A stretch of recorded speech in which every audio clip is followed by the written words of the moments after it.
Welcome, everybody. We are so excited that you are here.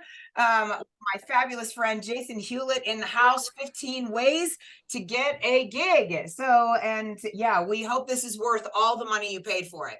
So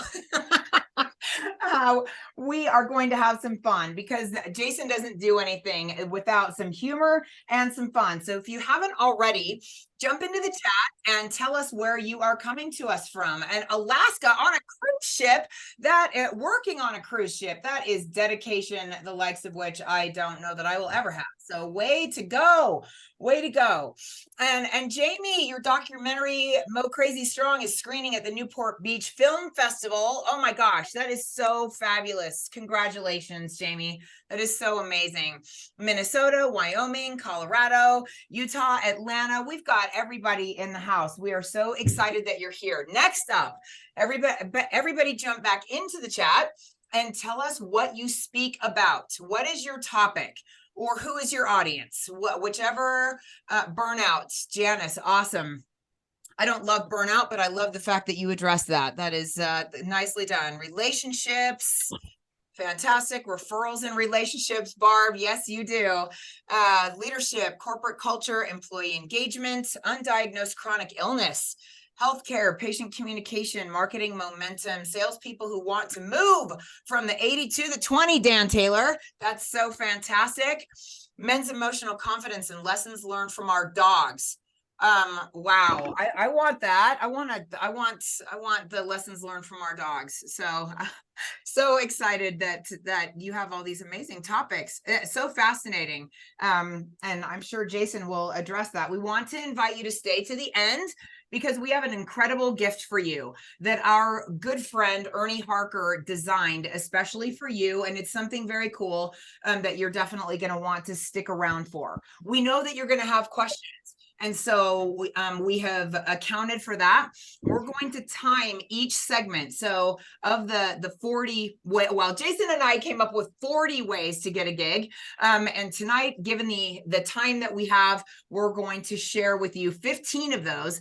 And I'd love to invite you to write them down so that you don't miss any. And we're going to give you something really beautiful that you're going to be able to take away. We're going to take a screenshot of who is still with us at the end. So stick around for amazing fun.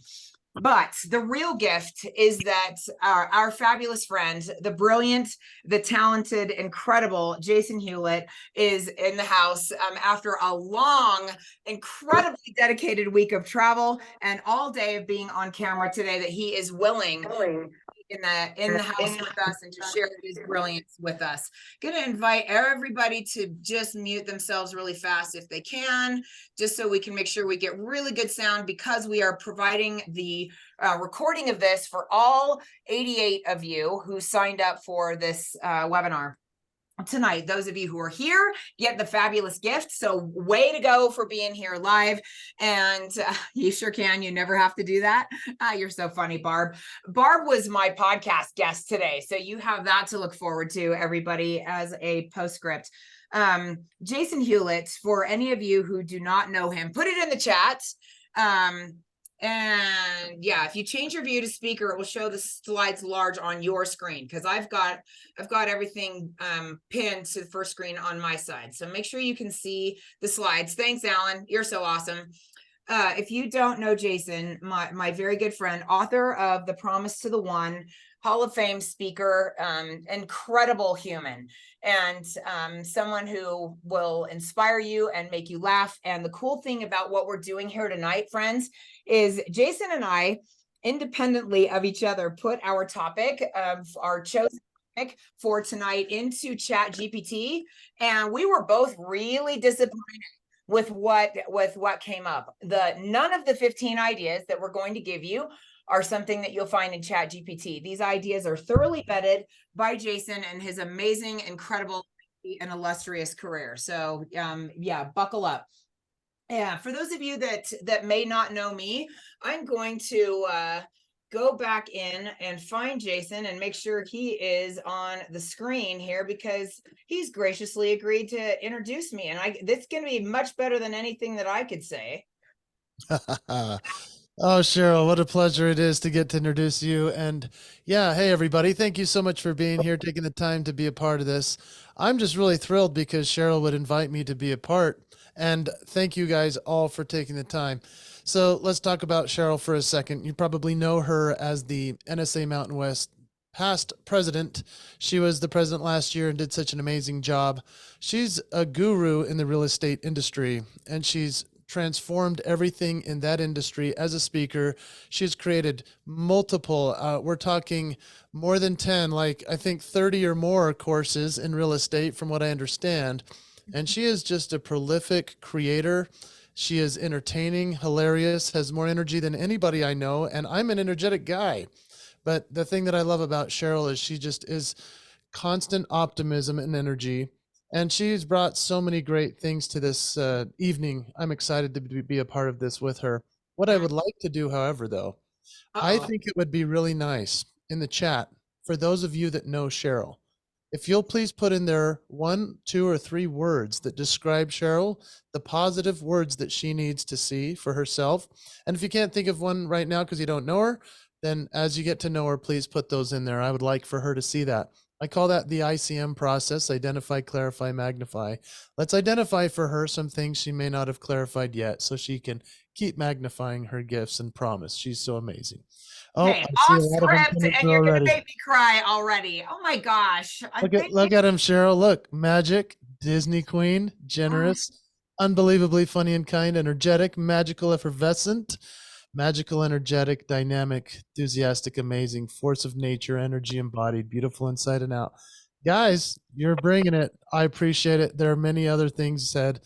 That's a beautiful thing. How do you feel about that, Cheryl? I feel incredible, and I'm so grateful that I have been here tonight already. I hope all of you wind up feeling exactly the same way. So let's do the same thing right back. If you know Jason Hewlett, put it into the chat. Give us three words to describe him, because I know he can dish it out and he can take it. So let's hear it. Raptor. I love that. Raptor man.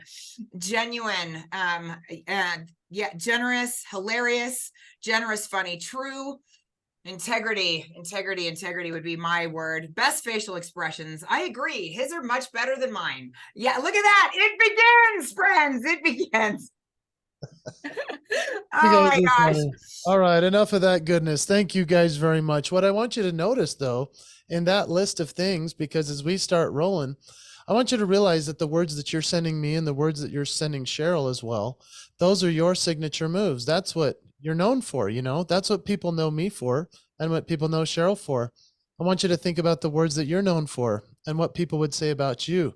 That's one of the best ways to get gigs, is to have something be your personal brand. We're going to talk more about these types of things as we go tonight, but I just wanted you to see how quickly and easily it is to ask somebody who knows you or has seen you what some of your talents and gifts are, so you can lean into those even more to get more gigs. So, Cheryl, I'll let you start. I love it. I love it. I love it. Thank you, Jason. So this is Thank you so much. off script and amazing already. Jason and I met through the National Speakers Association, and we cannot say enough about this incredible organization. We both love it. We have something in common. No, it's not the Raptor. Only Jason can do the Raptor, but we both hold the certified speaking professional designation from the National Speakers Association. But unlike me, Jason is also a CPAE, a Hall of Fame speaker through the National Speakers Association. I believe the year was 2016 for you, Jason. Is that correct? Well, look at that photo. I like a young man there. My You, God. yes, you were then, and you still are, and you'll love this. When I saved this photo to my computer, it said "picture of man holding trophy." Oh my gosh. If you go on to Jason's old YouTube channel, this is the screenshot that I took that one particular day. And I thought, those are the many faces of Jason Hewlett. Look at that. That's amazing and so fun. And if you get nothing else out of our fun time together, which hopefully you'll get so very much, I'd love to invite you to subscribe to Jason's new YouTube channel, which is specifically geared for speakers. Amazing, incredible, valuable tips for speakers. And so if nothing else, love to invite you to check that out right away. We are going to be sharing something really amazing with you and launching some incredible news as yes, we take off in a cardboard box that looks very much like that. Our promise to you. Our promise to you is that we are going to have fun tonight. We are going to give you ideas that you cannot get from ChatGPT or anywhere else. And we are going to fire hose you. As I mentioned, we came up with what, 40, 45 ideas that between the two of us of ways that we have been booked, including one way that Jason chose to say yes to that led to more than $1 million in business for him and flights on private jets, which I'm not there yet, but so I was pretty excited to hear that idea. Here's our invitation. Pick one. Yes, there are a lot of tasty donuts right there, and you're thinking, ooh, they all look good, but we don't want you to get overwhelmed. We don't want you to get analysis paralysis. We want you to pick one really amazing idea. And at the end, we're going to have you share in the chat which of the ideas that you really think are awesome, because we know I've been doing this for 20 years as a professional speaker, and I did it in a very unusual way. I was very niched, depending on what part of the country you're from, in the real estate industry. And now I am breaking out. I have announced my retirement officially. And so I'm right here with you, learning and growing and feeling like I'm learning to do this all over again.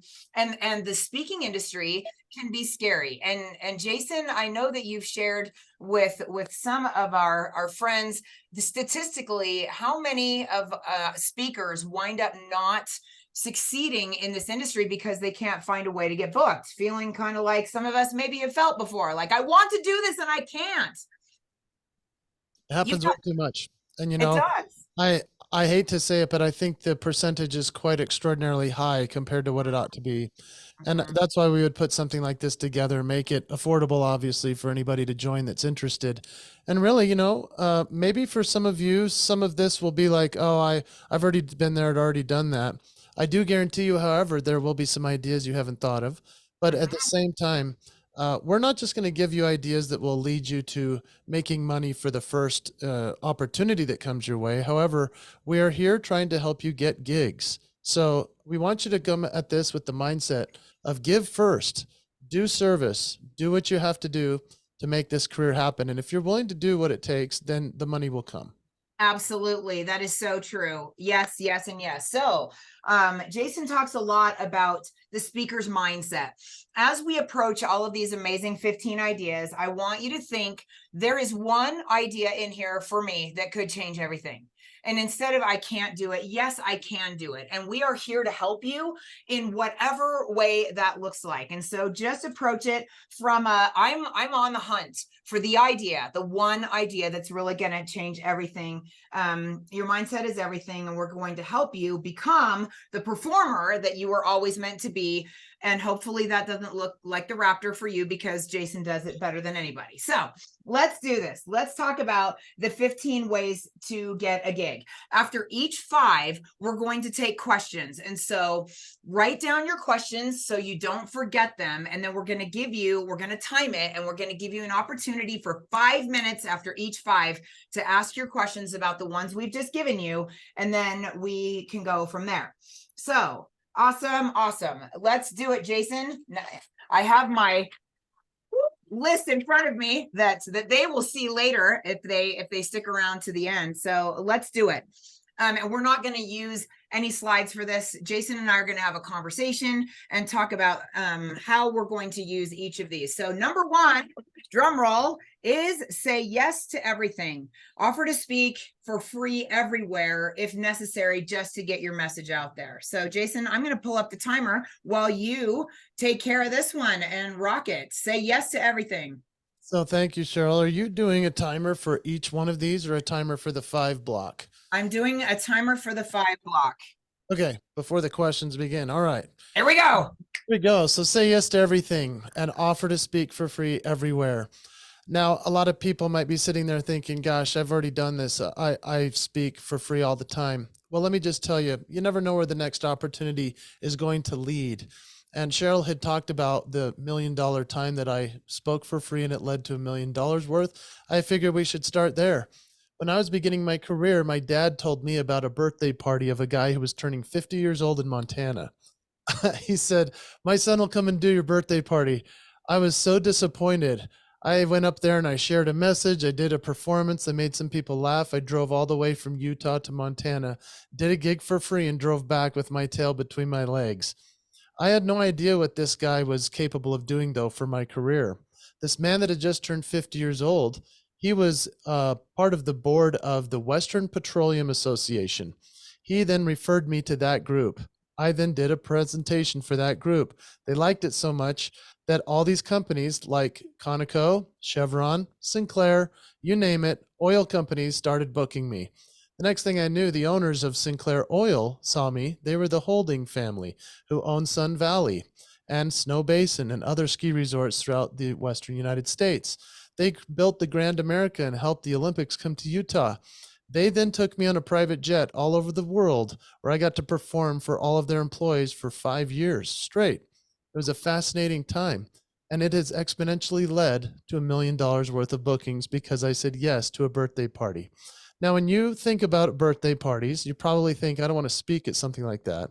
But I want you to think about all the opportunities you have to speak for free. And when you do, you have an opportunity to be so good that they're going to then help you get other opportunities. Speaking at church, speaking in the community, speaking for your friends, speaking for reunions. Do anything you can for Rotary, for civic opportunities, for communities, you name it. I hope you'll go for it and do it, and hope that story inspires. Absolutely. Who is so happy they came just for that? The $1 million idea. Way to lead with that, Jason. So, number one is say yes to every opportunity and kill it, crush it, show up with a servant leadership mindset and serve, do the very, very best you can, regardless. You never know where it's going to lead. Number two is be a guest on podcasts or host your own. So, Jason, I know that you are a guest on several podcasts on a regular basis, and that has led to speaking opportunities for you. Yes? Oh, yeah. And you know, it's interesting when you're a guest on a podcast, you need to take that serious. And maybe you're wondering how you even get to be a guest on a podcast. Well, a lot of that has to do with being willing to be a guest, letting people know you want to be a guest, and listening to podcasts and commenting on them. So if you go and you sign up to listen to a podcast and you subscribe to that one, then let them know you'd love to come and be a guest because you love that podcast. If you do those types of hustle moves enough, you're going to get an opportunity to be on there. And then when you have the chance to be on a podcast, now you want to capture something. You want to post it on social media. You want to share about it. I've gotten so many leads and opportunities because I was on podcasts that I thought nobody's going to listen to this. And the next thing I know, I'm flying away on a plane because somebody heard me on some random podcast that I only thought their mom was listening to. Instead, I'm doing a gig for a full fee. Pretty cool. That's way, way cool. So yes, and that's awesome, Jamie. And Crystal, I'd love to have you as a guest on my podcast. So yay. Text me, sister, and we'll schedule you and get you booked. Anyone who would like to be a guest on my podcast, Command Performances, I'd love to have you, and many of you have been. So number three is partner with other speakers. Partner with other speakers. You know what? I was thinking we might want to just touch on number two once more about podcasts, because if there are people that are on this today that are watching and they're like, I have a podcast, I want Jason to be on it, or I want somebody on here to be on it. I would be thrilled if people want to share in the chat that they have a podcast. Let's do that.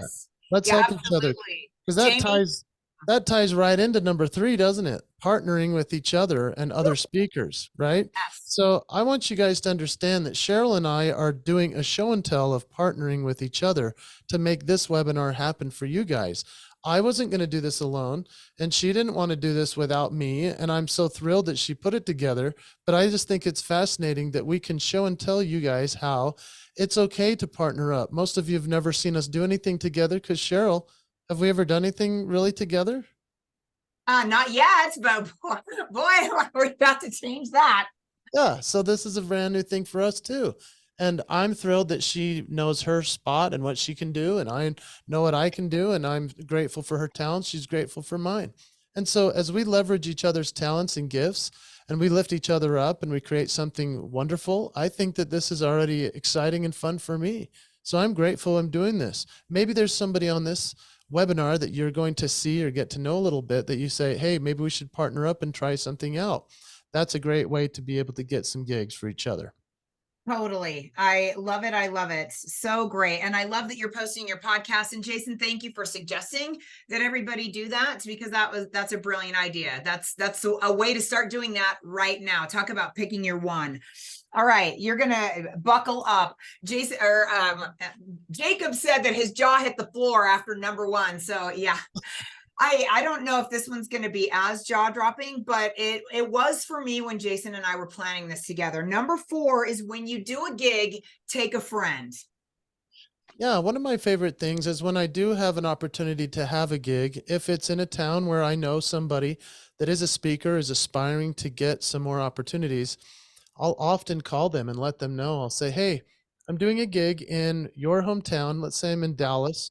Hey, I'm coming to Dallas and I'd love for you to come and join me. I'm telling you what's so interesting about speakers, as you probably know, speakers are fairly generous with our time. We're willing to serve and help each other. And when I have called somebody and said, I'm coming to your town, would you like to join me for the event? They come and they help me in a big way. I learned how to do this because other speakers came to town and I realized they had no one helping them out. Usually they were reliant upon a host that didn't really know them very much.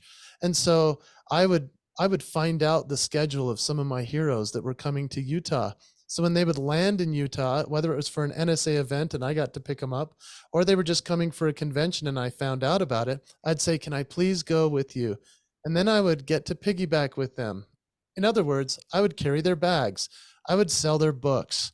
I would rub their back and try to get them excited before they went on stage. I would do whatever it took to help them feel pumped up and excited. I'd take them to the nicest restaurants in town. What's interesting about that is when I did that for my own heroes, they then would turn and introduce me to the speaker and event planner after the event was over. That really blew me away. And so now I do the same thing for other people that want to join me when I'm in town. And I just say, hey, come along with me. And I can not only show you how I do this on the backside of things in terms of backstage and how it all runs, but also I'd like to introduce you to the event planner.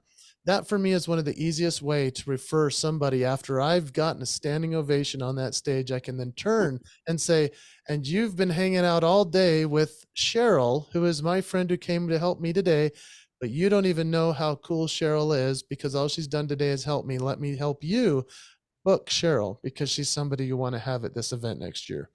People are very excited about that, and it's an easy way to get a booking. Holy cow. Oh, what an amazing idea. And all of us, no matter where we are on the journey, we were all new at one point. Some of those of you who are here are new. Some of you have been doing this for a really, really long time. And to lift someone up and bring them with you on your journey is an incredible idea. And to have someone to help you sell books in the back of the room and to just be your AV assistant, yeah, please go grab me a water. I mean, whatever it is. And then to be introduced to the event planner. Incredible. Incredible. Holy cow. All right. Number 5, sign up for a high level model, get certified and network in their world. We know a few. Now, there are a lot of great ones that you could sign up for. And so when we talk about these high level models or get certified and network in the world, we're talking about there's a guy named Phil Jones that probably you've heard about. He has a thing called Exactly What to Say, where you can actually pay money to be an Exactly What to Say coach. There's another guy that's in our Utah chapter. His name is Dr. Paul Jenkins. He has this, is it the positivity coaching? Is that what it's called? I'm forgetting the name.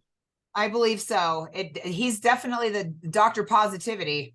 Yeah, so if you wanted to be a productivity coach and a positivity coach, he's the guy that you would sign up with. There are other people like this that you can sign up for their high-end program and then teach their materials. And, it kind of almost goes back to the Franklin Covey days where people would be teaching the Stephen Covey model. And really, that's what this is about. It's a really easy way to go and invest in yourself. And then the next thing you know, you're actually being referred by the creator of it to get more gigs. All right. Whoa. Look at that. To the second. That, ladies and gentlemen, is how it is done. I love it. All right. So we are going to set the timer for 4 minutes and take questions. Who has got a question? And please hold while I try to freak out over the technology. There we go. All right. Who's got a question? Unmute yourself and share your question with us. Ask Jason anything. This is your opportunity. I have a question. Yeah, go for it, Jamie. I have a question about the say yes to everything. I understand it in the sense that I've spent a long time saying yes to everything and it does work out and there's so much that can grow from it. So I'm all for it. But my question is, how do you, so I speak at a lot of brain injury events and they're nonprofits and they pay me to fly out and they pay for it. So how can I validate it if like for Brain Injury Alliance of Utah, I speak for free, but for Brain Injury Alliance of Ohio, they have to pay for my flights and my fee. Yeah, that's interesting. Well, good for you that you're doing those events. What I would say, Jamie, that it's awesome. Sometimes you can just do a full donation, and that's a really great thing. Other times you're going to be getting a fee. And so when somebody says, why would you do that for a fee over here, but you would do it free somewhere else? Well, you could always say, I'm doing it for free because it's local, or I'm doing it for free because it's something that's a part of my passion project. And so I hope that I'm understanding your question correctly. I can also vouch for this concept as well. Whenever you do a free charity event, a majority of the time a charity is going to raise money through different associations in terms of sponsorships, of people that are doing donations and so forth. You could always ask within those donations to say something like, hey, as part of the way that I can cover my travel and other things, I would appreciate if some of the sponsorship money could go to covering that. Sometimes the event planner doesn't even think about it for you on your behalf, so you can speak up for yourself. Other times I've been able to, through charity events and stuff like that, I might say to the event planner, hey, it'd be really nice if you put me on the sponsorship page so that I can get the benefits of a sponsor. And so then I become a gold, a silver, a bronze, or whatever level they might recognize. And then it allows me to show a donation in kind for the fee that I didn't get. I hope that helps. That's a great answer. That's a great answer. Awesome. All right, Safari Dude. Steve, you're up. All right, sweet. So my question is, being on podcasts, I've been a guest on a number of them, but I've struggled a little bit when I moved from consulting to speaking with figuring out like what is my call to action at the end of the podcast, unless it's specifically event planners and that sort of thing. I struggle a little bit with saying, what do I want people to do? What's the next step for them to take if they felt a connection to me? It's a great That's question. An interesting question. Yeah. I mean, what do you think, Cheryl? Do you have an answer for him? I think that your call to action, you need to be very clear about that from the beginning, and it should be very closely tied into what the audience needs and what you want them to do as a result of hearing you speak.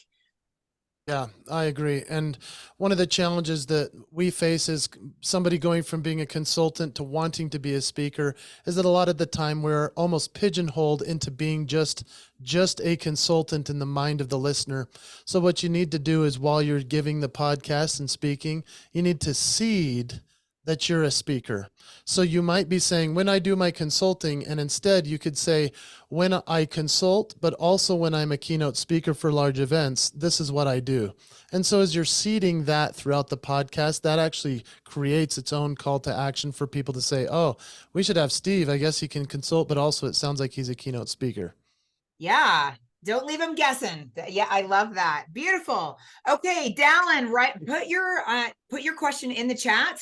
And while we are teeing it up for number 6, and I'm resetting the timer, I definitely want to make sure and answer your question. And anybody else who has any other questions, make sure and write them down, because after the next 5, we will have another Ask Jason Anything. I love that. This could get really fun. All right. Now, I need to reset the timer. Please hold. Number 6 is register to attend any event and find the event planner, be there early and offer to help. Jason, take it away while I set the timer up again. Yeah. So while you're setting the timer, I want you guys to think about what you're doing with your day. If you're a full-time, have a job or something, that's awesome. But what about attending events? Now, I'm not just talking about going to other speaker events. I'm talking now about attending just any random event, whether it's a real estate thing or a MLM thing. I mean, you name it. There's plenty of opportunities out there. You could attend any event you want. I know in the past when my calendar was really barren and I was worried about what to do, a lot of people pull back. They start to not spend any money. That, in my opinion, is the time you need to spend the most money. It's almost like when we go into recessions and people say, everyone goes into a hole and nobody spends money. That's when the real estate guys really make their money or something, that sort of thing. So for me, I go to events. I like to invest in events in myself attending them, not only because I like to learn there, but also because I view that as a marketing and a learning opportunity. So I'll show up at the event. I'll bring all of my promo materials, but I'm mostly just going to sign up, pay the full fee. I'll get a lanyard. I'll be an attendee. I'll sit in the back. And then I'm just going to watch and observe and see what's going on around me. Because I'm a speaker, I know what's happening. I can see the event planner, who's in charge, who's who, the AV, the speaker that just showed up, other things that I notice. This has happened, I've been able to walk over just casually and say, hey, if there's anything you need me to help with, I'm a keynote speaker for a lot of events and I'm just attending today because I wanted to see this speaker that's here, or I wanted to learn from this group.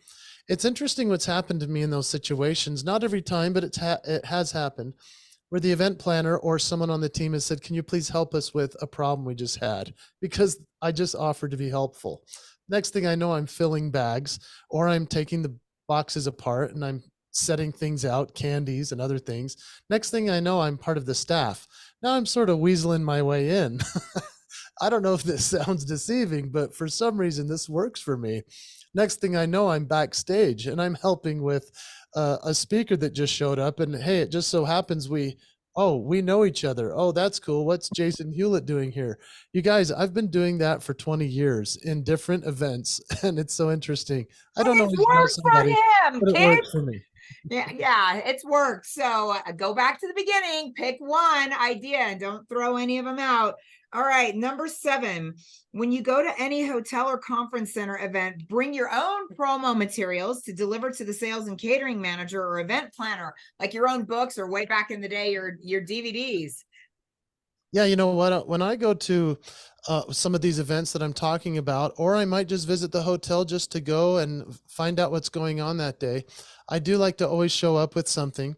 And so I'll usually walk in with my book and I bring that in and I say, I want to just drop this off for whoever's here as the event planner, the banquet manager, the sales and catering service people, the hotel manager, whomever it might be. Sometimes I'll even get to meet them. I'll often just walk up to the front desk and say, hey, who's in charge of running the events and doing all the bookings for the conference center? And they'll say, oh, it's Jackie. And I'll go, is she back there? They go, yeah. And then I just walk back there. It's funny. The other day, a guy came up to me and he had my DVD that I'm holding up right now. He had this DVD and he didn't show it to me. He said, hey, you're Jason Hewlett. I said, I am. How do you know me? He said, you came to our hotel about 10 years ago and dropped off a DVD. It's the only one I've ever kept. And I said, really? Well, that's nice. And he goes, I've tried to book you so many times, but you're out of my fee range.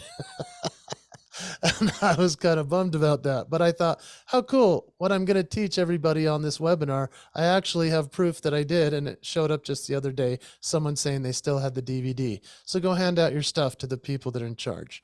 I love that. Beautiful. Okay, number 8. Do a night of motivation for speakers in your neighborhood, in someone's living room or backyard. And this might sound crazy, but Jason has done it and it works. Yeah. So I don't know if anybody here is friends with comedians or friends with performers that have bands and do that kind of music, but comedians and performers have to create their own opportunities. So often they'll put together a backyard performance. They'll do comedy in the living room. They're doing just kind of really small shows in order to get reps because there's not enough comedy clubs in their area. Or maybe if you're a band and a musician, you don't have enough stage time or opportunities. So they'll just put something like that together. What some friends of mine have done is they've invited me to come into their home and do a night of motivation for their friends. Sometimes I'll say yes, other times I just can't do it. But I've also put that together when things are really extra slow for me. I'll just put together a backyard event where I'll say, hey, just invite your neighbors. I'm going to do a night of motivation and entertainment. It's going to be an interesting night. And you can bring, just the spouses, or it can be full families, whatever you want to do. Most of the time it works when it's just the spouse or a guest, but not necessarily with the kids. And then I'll bring in a couple of other speaker friends and we'll do a big showcase evening. People are blown away that we're willing to do this. What's interesting is usually the bigger the house, the more opportunity, just because of the clientele, if you will. But the real thing that's neat is you get to bless some lives. People get to see you speak that never would have otherwise. And it's a really interesting thing to be able to do that kind of guerrilla marketing through doing an event at someone's home. I love that. I love that. And Dallin had asked a question about what to do if you live in the middle of nowhere. Hopefully that'll be your answer. Host your own events, and have some fun with that. And we can potentially address that some more, because that's a question that may affect others. Number 9, volunteer at your kid's school. Offer to be an announcer at games. Offer to speak to teams on motivation, sports leadership, mental toughness, teamwork, your role on the team, like a little signature moves TED Talk. Yeah, if you have kids at a school, you have an opportunity right there that's built in. And a lot of the times the schools don't realize what we do or who we are. And so if you walk in and to be candid, even my own children's school didn't realize who I am or what I do, even though I'm pretty well known at other schools. I find that kind of funny. And so I walk into a school and all I have to do is I just walk in and I offer to do some things to be helpful. So usually you want to talk to the assistant principal, and we'll talk about that in a minute in another case. But you would normally be able to walk in and just say, "Hey, I'd like to do something for the school in some way." And one of the things that I did recently was the lacrosse team needed an announcer, and we went to a couple games and noticed they didn't have one. So I went over to the coach and I said, "Hey, why don't you have an announcer?" He goes, "I'm too busy coaching. Can you just talk to the booster club?" So I asked the booster later, and she said, "Oh, well, we need somebody to announce. You'd be willing to?" I said, "Yeah, show me the door." So I walked all the way up to the top of the stadium. I became the stadium announcer for the lacrosse games. Yeah, you did. People all of a sudden came running up going, "Who is this announcer? This guy is awesome." And it's actually led me to getting some opportunities that I wouldn't have gotten otherwise, just by opening my mouth and being willing to be the announcer for the games. I've even actually offered to come and speak to the school in terms of the basketball team or the different sports teams, and sometimes they'll let you do that. It's actually easier if it's not your own kid's school. I found that to be very interesting. That is interesting. And this one is very possibly going to be mine. So remember, you are looking for one that you're going to share with us at the end that is going to be your focal point for the next 30 days.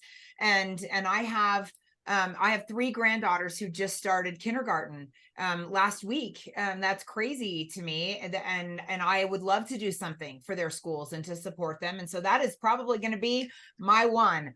All right, number 10, Jason. There's your talk to the school assistant principal. Offer to come and speak for DECA FFA, which leads to national and regional opportunities. Yeah. So what I'd recommend for those of you that are thinking, well, I don't know if I want to go speak at a school. Well, here's what's interesting about the school gigs. You walk in and you talk to the assistant principal, and I make it sound like it's really simple. Maybe it is in some cases, maybe not in others. But you walk into the school and you say, "Hey, I would like to come and speak to the kids. I'd like to do an assembly." And that's a pretty interesting conversation. You have to have proof that you're legit. So you have to have a nice website that's spiffy enough to prove that you've got something going on. And then you just start talking about, if the assistant principal says, "Hey, look, we've already had all the assemblies. We don't have any more room for that." Then you could say, "Well, could I come do a teacher training for you? I speak on leadership. I talk about teamwork and change." They would be like, "Well, we already have that covered." Then you might be able to say, "Hey, could I talk to one of your counselors or somebody that's in charge of some of the youth leadership groups?" That would be the FFA, the FCCLA, the FBLA, DECA, HOSA, you name it. There's a million of them, SBO. You could go and talk to a counselor and say, "Hey, I'd love to come into the classroom and talk to the kids about how they can share their signature moves, how they can live the promise. And I just want to do like a 15-minute motivation for them." What's interesting is then you tell the kids, "Hey, I want you to refer me to your local chapter." And that will lead to the national event if you're good enough. To the second again, ladies and gentlemen, he is on fire. Oh my gosh, I love it. I love it. I love it. All right, I will reset the clock. Who's got a question? We've got 5 minutes for questions because we are right on time. Look at that. I did want to address Dallin's question about living in the middle of the nowhere. And guess Yes. what, Dallin? That is a challenge, but guess what? You could easily go onto a school website, look under staff, and then you reach out to the assistant principal or go find somebody that's in charge of something you could offer to go speak there. You could also Can do a I lot of things clarify that virtually. question? And when you do something virtual, it's really a great thing because you don't have to be in person. You can make it work from wherever you are. Mm. Am I allowed to clarify the question? No. I don't No. backtrack. Of course you can. Yes, fire away. I was actually just talking to our local school's assistant principal this very night. So relevant. I was wanting to specifically like work with other speakers and be involved with them and carry their bags and help them with their stuff. And I went to Influence and I met all you wonderful people and I joined the Mountain West chapter. And it's like, I'm really far away, and the odds of any of you ever coming to Podunkville, Wyoming are pretty low. So I was trying to figure out, is there any way I can be physically present where other people are or collaborate with them non-virtually while being in the middle of nowhere? Obviously, whatever that answer is would involve a lot of traveling, but I wondered if you had any profound insight on how to make those collaborations happen. You collaborate with me, who's also in Wyoming. Just throwing that out there. There you go. Crystal McCurt is out there in Wyoming with you, Dallin. So that's cool. Here's what I'd recommend. And I've actually done this with people I wanted to have see me. I would pay for an agent. I would pay for a bureau. I've actually flown them to the location where I wanted them to see me. It costs some money.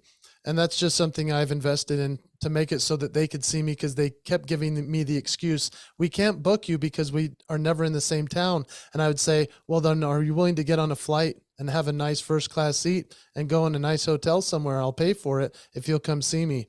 And so on the reverse side of that, I would say, Dallin, if you're willing to spend the money to fly somewhere or to drive somewhere and to be where other speakers are, then you just make sure that you know where they're going to be. Tell the speaker that you're going to be there to help them. And all you're there really is to serve. If you're there to serve and not to get anything else, something will happen. I guarantee it. Amen to that. That is so beautiful. And yes, yes to all of that. Beautiful. Okay, Janice has her hand up. Let's hear from you, my friend, from my hometown. Yeah, thank you. So Jason, I didn't quite get how you got from a school assembly to a national organization, unless all those initials you rattled off were organizations that are somehow connected to the school. I didn't quite get the transition.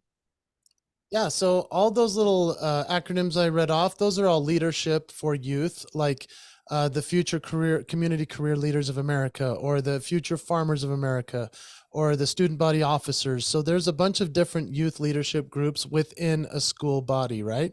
And so if you were to get an assembly, that's one very cool thing. You can just get an assembly and then hopefully they'll have you back over and over. What I found is when I do get an assembly, it actually leads to then getting to do the teacher trainings, and it does lead to getting to do other opportunities, because spouses of teachers in the audience watching me will usually hear about me from the teacher later in the evening and say, we saw the best assembly we've ever seen. You need to have this guy come to your company. So that's one way that it leads to something. The other way I was talking about with talking to those youth groups is if you can't get an assembly for whatever reason, and you can't even get that to happen with the assistant principal, then you just say to the assistant principal, are you cool, since I can't do an assembly for you guys and you don't want to teach your training, are you willing to allow me to go in and talk to the FFA or the FBLA or the HOSA group or the DECA group? And when you could go through all of them, and if he says no to all of them, I would then go into the staff page on the website of the high school, and I would look for the staff member that's in charge of that and reach out to them directly. You could even reach out to the people through Instagram, and that might even be easier because they're managing those pages themselves. The coaches of sports programs are managing the page for that sport. If you want to talk to that coach, I would not say try to email or call him. All you have to do is post on that Instagram post he posted earlier, and you'll have his ear. It's interesting how easy this really is to get their attention. It's just a matter of being aggressive enough and creative enough. Absolutely. Beautiful. Awesome question. Great job, Janice. All right, Crystal. Oh, we have 9 seconds. Dang it.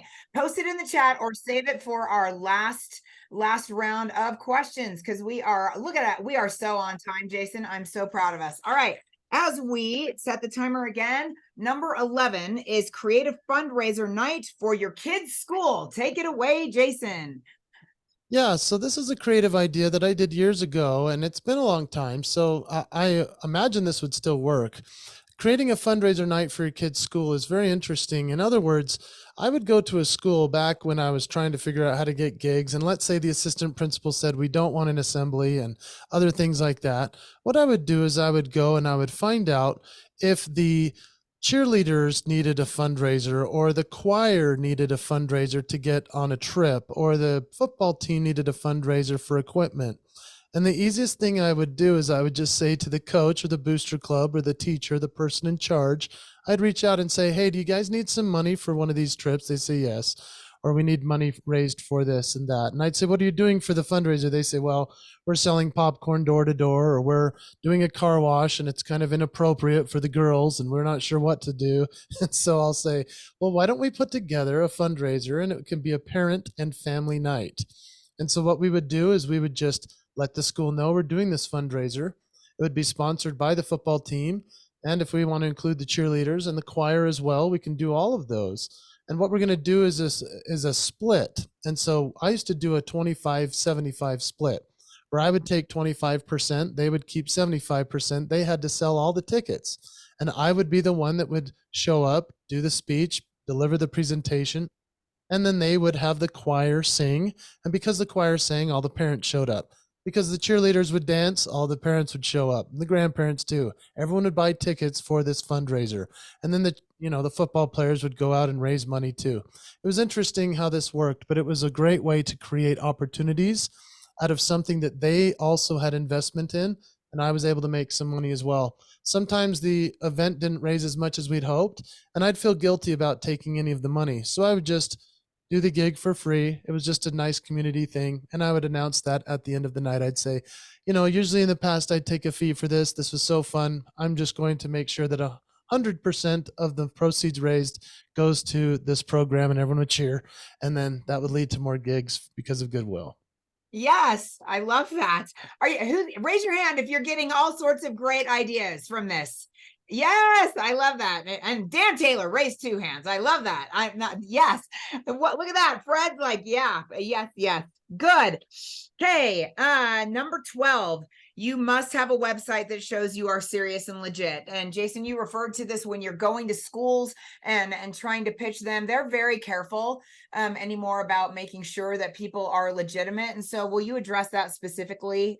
Because Crystal just asked, do you have to have credentials and or stats to back up what you talk about in school? So perfect timing. Yeah, great question, Crystal. And the point is with all the things that we do, we have to have our own version of what credentials would mean. For example, I speak at a lot of as schools in terms of speaking to teachers, although I don't have a college degree. And really, I found that the credibility lies in having accomplished my dreams and having gone for it. The fact that I have a book actually qualifies me to speak to teachers. And so the thing is that when you have a website that actually shows that you're doing what you're talking about, that you're living your promise, that you're sharing your gifts with the world, that's a great thing. Having on a website, you need to have something that really looks legitimate. So you need to have updated photos. You need to have video that looks really good. You need to probably have a big long snippet of one of your best speeches. A lot of people used to say you don't want to have your whole presentation on the website. I'm not sure anymore. I think it's okay to have a pretty good chunk on there because that can sell you really well. Other times you might just want to have a quick little sizzle reel and a promo video of some of your best stuff. You want to gather testimonials. You want to have people saying nice things about you as a speaker. And even if those things are because they heard you on a podcast or they commented on your social media, you can use those as something that people validate you as somebody that they really look up to. And so on a website, you've got things like your bio, your intro, your reason, your why. your synopsis of what you speak about, places you've been, clients you've spoken to. If you go to jasonhewlett.com, you'll see how my website, and I'll be candid with you, it's a little outdated. We're in the middle of rebranding and redoing it. But right now, I mean, it still lands me gigs every single chance that people look at it. But it has a video that plays on a loop on the banner on the top, and then you scroll down and you'll see a bunch of logos of clients I've spoken for. It'll show a little description of what I speak on, and it'll show a promo video that you can click on, and then it'll give some testimonials and some other things. But you'll see multiple pages, like how people can get on my blog, how meeting planners have everything they need at that website. All of those things matter, and truly the most important thing you can have on your website outside of video is your phone number.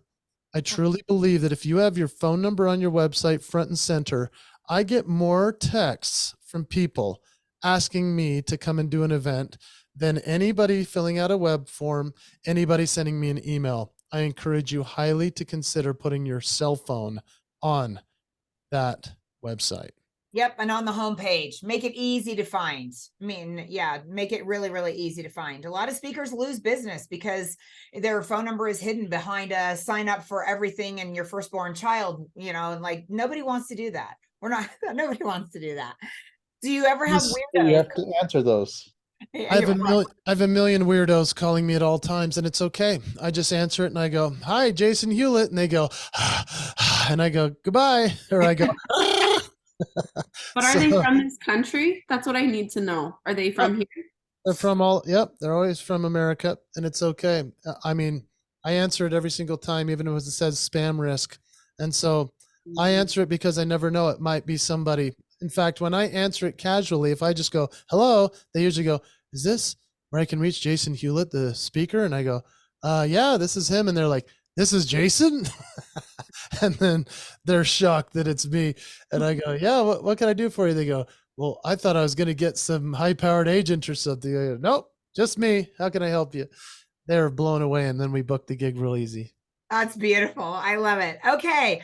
Number 13 is social media must show that you're the real deal, going along with everything else that we've talked about for your website. And some of you have expressed concern about being able to afford it. Start where you are. And social media is free, and it's an investment in your time, which is your most valuable asset, but it's got to show that what you do. So Jason, I'll let you talk more about that as we come down the home stretch here. Yeah, since we only have 3 minutes here and we have a couple points left, let me just say you need to follow a couple of people that are doing social media excellently. You guys all know Clint Pulver, probably. I'd follow him. There's a guy named Vin Zhang who does social media incredibly well. There are plenty of people in NSA that are doing it in an awesome way. But as long as you're legitimately posting as often as you can while keeping your sanity, I think that's important. The other part of social media that most people forget is you don't need to just post about yourself. Post about each other, help each other, and go and comment, like, and share the posts of your friends.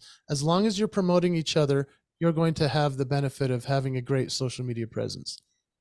Absolutely. And I plug for Jason. Jason's social media is amazing. And he is often taking a picture of himself with someone else's book and saying how amazing it is. And that is so fabulous and so wonderful.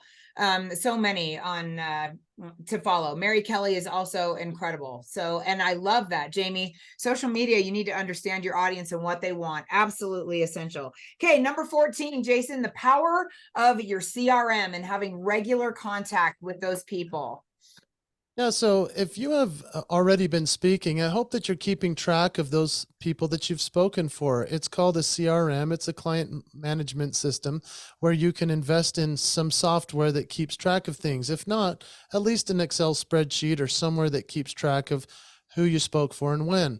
The thing that I want you to track, if you will, this will actually transform the way that you reach out to people, is you need to keep track of the first time, number one, first time they ever contacted you ever in your time with them.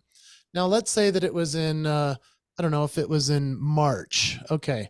So I want you to tag them as a March 1st contact. And then let's say the gig was in August.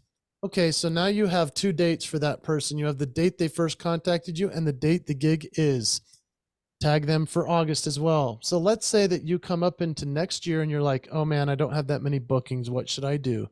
All you have to do is start to look into your CRM and say, when March hits, I'm going to be sure to follow up with everybody that's contacted me in the past during the month of March. That's when they're planning their events. Anytime I start to look at August and say, wow, August is a little bit empty, I just look at August and then I look at the tag and it takes me back to the first contact of each of those people. This allows me to keep active in my CRM. And if we're not following up with the people we've already done events for, then we're shooting ourselves in the foot with all the opportunities that we've already had. Looks like we've run out of time for this segment. Keep going. Keep going. Here's what I want you to understand. If you're willing to work within the CRM, it's so essential to your business to keep it rolling, because unfortunately, so many times as speakers, we either get too busy or too lazy. And if you're willing to be the person that follows up, you will have opportunities forever. And here's one other little tidbit. I would say, if for whatever reason, you're thinking to yourself, I don't know if I can pitch this client again. They've already had me and I'm not sure what to do. Here's what I do, you guys. I actually have right next to me a whole stack of books. This is my friend Scott Bloom. This is my friend Mike Domich. This is my friend Dave Crenshaw. This is my friend Steven Shapiro. This is my friend Jessica Pettit. You see what I'm doing? This is my friend Jason Kotecki. I will actually use my CRM efforts, not for my own gain, but to help my friends get bookings that they're not going to get. I love to refer my clients to people that I know are going to kill it. And guess what's going to happen when I get Steven Shapiro a gig or help him lead something to him, whether he gets the gig or not? He's going to think of me at the next time he has the opportunity to do the same. Wow. All right. And last but not least, Jason, number 15, write down your 25 golden contacts. Write down your 25 golden contacts. I'd like you to ask yourself, who are my top advocates and cheerleaders in my life and in my career? And what I want you to do is, as you create that list of people, whether they've gotten you gigs or not, doesn't matter. It might be your parents, your friends, your spouse, whomever. But I want you to write down your 25 golden contacts, and I want you to actually reach out to them in a personal way and just say, hey, I need your help. I want to better myself and my business. And what happens when you actually let them know that you're needing their help is that they're going to start thinking about you first. If you'll keep top of mind, if you'll send them a random text on a random day, not just on their birthday or on a holiday, but if you're that type of person that will keep in contact and leverage that relationship and let them know how much you need their help, they will go to work on your behalf to be your advocate and open doors for you. I have people like this in my life, like a lady named Peggy Larson. Peggy Larson used to be with Workers' Compensation Fund. I would reach out to her anytime things were really getting grim for me in terms of bookings. And I'd say, Peggy, I know you've already booked me 12 times. I know you're a part of other organizations I haven't done yet. Is there anything I can do for you? Because I really need your help. She would all of a sudden drum up business for me out of nowhere. It was fascinating because she just didn't realize that I was in need of her help. I want you to think about the people that can help you with that. And those are your 25 golden contacts. I love that. So start writing those people down and put them in a place where you can see them and reach out and ask them for help. So now I'm going to set the timer for 5 more minutes so that we can ask Jason anything about the 5 that he just delivered. So here we go. On your market set, Crystal McCourt. I just wanted to point out, this is not so much a question, but I love that you put service first when you just said that about number 15. Is there anything I can do for you? Because I really need your help. It's not about you. It's about them. Always, always, always. With all 15 of them, always. Well said. Thank you, Crystal. That's what it's about. I think if we lead with service, everything's going to work out for us. So I always try to lead first. And I think that doing service is the best part of this job. You know, we get to do something by inspiring people with our voice, with our gifts. What a great blessing. Absolutely. I could not agree more. Okay, Dan Taylor raised his hand in the chat. Way to circumvent, Dan. All right, unmute yourself, my friend. I'm actually being a proxy for Emily Davis. She asked a question way back about how to move from the free gigs that we're doing, Jason, way back in idea number 1. How do we know when it's time to move to, and how do we move to getting paid? That's Emily's question. Great question. It is, and I've written that down too. Way to go, Dan Taylor, taking care of my Emily right there. Yeah, that's always a tricky one. One of the best ways to move from free to fee is to start charging something. And if you're willing to walk away from the freebies because you're sick of doing them.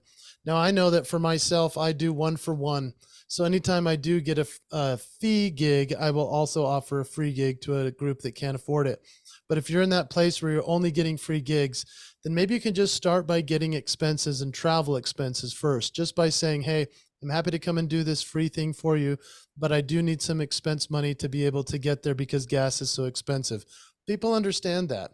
There's also a way through, charging for books. If you have a book, even if it's a small pamphlet at this point, you can make money that way as well. It's important to just establish some type of fee while you're getting started. So you always want to say to somebody when you're even offering a free gig, you could say to a school, you could say to a community group, you could say, hey, I usually charge $500 for my speaking, or I usually receive $500 for my speaking.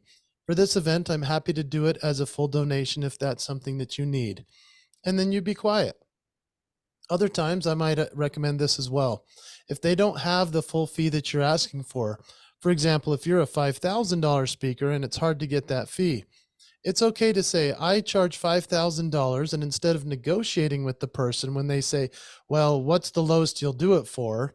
Instead, all you have to do is reframe the question and just say, well, what I'd like to ask you is if you would please send me your best offer, and I'm happy to consider it. And then let it sit. You need to be willing to walk away from an opportunity, whether it's free or fee, if it's lower than what you want. Now, you have a lot of leverage. If you're somebody that's financially independent, that's a wonderful thing. Or if you have a full-time job and this is a hobby. For those, there are some on this call that are probably sitting there going, man, I can't even get a gig and I'm dependent upon it. That is the way I make my living. Well, then it now comes down to a matter of what you need to do to provide for your family. So when you say, I'd love for you to make me your best offer, and when they send the offer, are you willing to accept it, or do you need to walk away from it? I hope that helps. Beautiful. Emily, does that help? And I do want to say, going back to number 1, because that was a really big one, is that Jason and I and many of our colleagues in the National Speakers Association started out in this industry by speaking for free. And I see the chat blowing up. I love that. I'm so happy that you're speaking and contributing to each other. We refined our message by speaking as much as we possibly could. And the message was so important that we get it out that we were willing to do it for free. Jason, how do you put it in your one of your latest YouTube videos? What would you drive 60 miles one way to speak for free? Because it's so important that you share that message. I think it was 6 hours, but 60 miles is fine too. It was 6 hours, so it's probably more like 600 miles. Well, Barb is in Long Beach, California, and so it could be 6 hours to go 60 miles. You never know. So. Yep.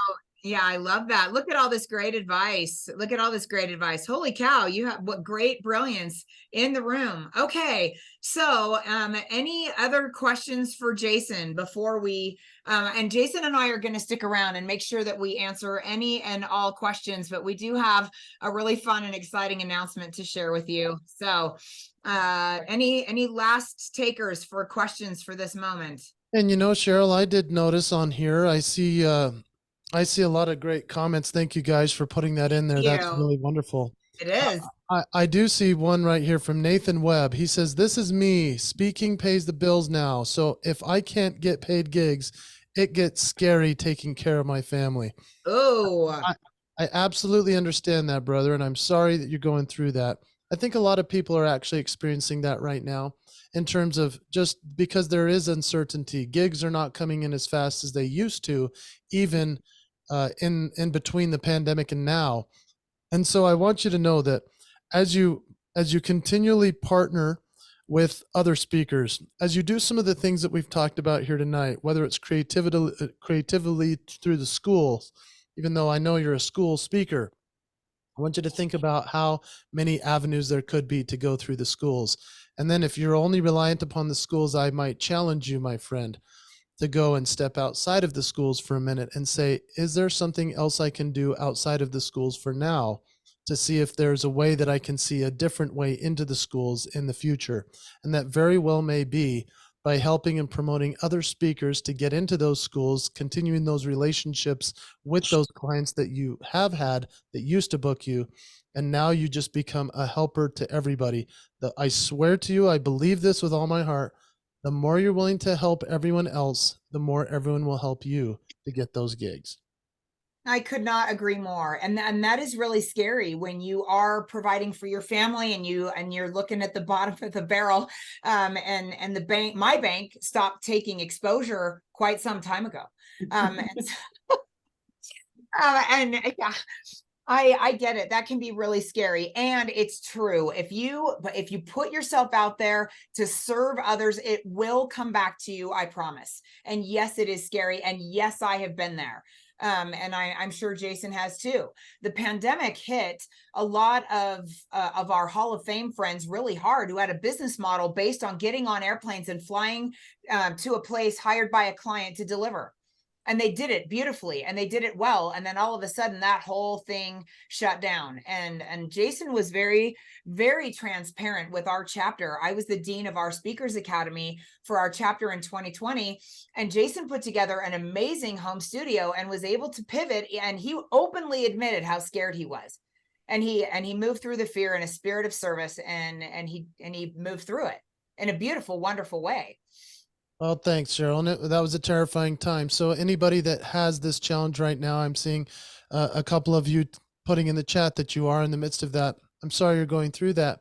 And I can tell you that the most important thing, in my opinion, that you could do right now, if you're struggling to get gigs, the quickest thing you could do is start writing letters of gratitude to the people that have booked you in the past. I know that sounds so bizarre, but when everything fell apart in the pandemic, I lost all of my work. I lost $1 million worth of work within about a week. And I was pretty freaked because that's a big chunk of change. Now, here's what I did. I sat down at my family kitchen table. I pulled out my stationery and I started writing as many letters as I possibly could to every single person I could think of. And I thanked them for the gigs that they had gotten me in the past. I reached out to other speakers and said how much I admired and appreciated them. I knew that they would be able to survive this.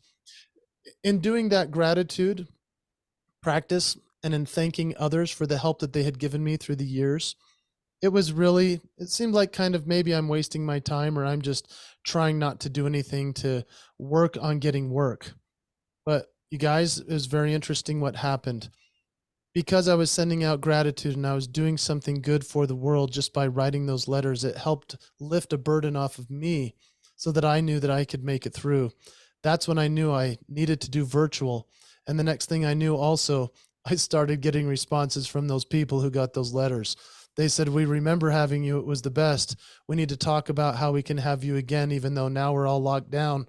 What else are you doing these days? And I would then get on a call with them. I'd show them my virtual. It was awful at the first, and then it became awesome. But I just want you to know that if you're willing to sit down and write letters of gratitude to the people that helped you when things were going great, things will come back to you as well. Absolutely. And I have something that I keep right here next to me where I see it absolutely every day. And that is energy precedes outcomes. And if you start your day every single day with a genuine heart full of gratitude for everything that is going right. Julie, I have been a single mom as well. And when it all is dependent on you and you look at those little babies, that was big motivation for me. Because I was not receiving child support at all, and much less anything else. And that was very inconsistent. It was all on me. That gets very heavy very quickly. But if you start with gratitude, wherever you are in your journey, it absolutely changes everything. What is there that I can be grateful for? And who can I write a letter of gratitude to? And I would start there. I would start there for sure. That will change your whole career and your whole trajectory of your business. Yep. And it's really amazing when we have social media now. I mean, hey, 20 years ago, there was no social media. It's pretty amazing what we get to do. You could go live every single day as a speaker and share your message online. I know that sounds weird, but if you don't have enough material, you need to start writing a blog. You need to start creating it. You could go live every single day and do that. I had friends like, I see Greg Offner on here. He's a piano man and a great motivational speaker. He would combine these things and he would just do like a concert for people on virtual. I mean, he was just making opportunities for himself. Our friend Rob Foray, if you're a member of our chapter here at NSA, he was actually driving around and doing block parties while people were trapped in their houses. He would put speakers on a car. I mean, it just depends on your willingness to hustle. What does the hustle look like? Sometimes it's just giving and giving and giving, and eventually you'll get something back. Absolutely. And I love that you brought up Rob Foray, Jason, because he found a way to serve. And if you will be that creative and find a way to serve, Rob ultimately made it onto the news, the largest news station here in the state of Utah, because he did that. And that wasn't what he was looking for. You can't try and manipulate people or the universe into giving you what you want, but it has to come from a genuine place of service. So I love that. And Scooby wants to say hello. He feels the energy and he feels your energy, and he's going to freak out if he can't say hello. Every time I listen to Jason Hewlett, I cry. Every time. Jason, isn't that true, Julie? Isn't that absolutely true? Oh my gosh. Every time. Yes, every time. He just is talking about it just every time. But just gratitude heals. It does. And there's like magic behind it that we can't even explain. And that's why I cry, because I know, like, great reminder. It is a great reminder. So yeah, start there. So Jason and I would love to have you go into the chat and share with all of us, what's your one? There were a lot of juicy, yummy looking donuts there at the very beginning. You pick one that you're going to focus on. So let's see it. Let's blow up the chat with all of your awesome action. Invade the school. I usually laugh my butt off. Crystal, that is true as well. Podcast strategy, invade the school, say yes to everything, find podcast opportunities. Jacob, I'm going to text you as soon as we're done and schedule you for mine. So yes, 25 golden contacts. So Gabriella, being a single mom, and that was my choice, which made it harder and easier. Updating my website, Abby. Picking up Jason at the airport the next time he's in Orlando. Yes.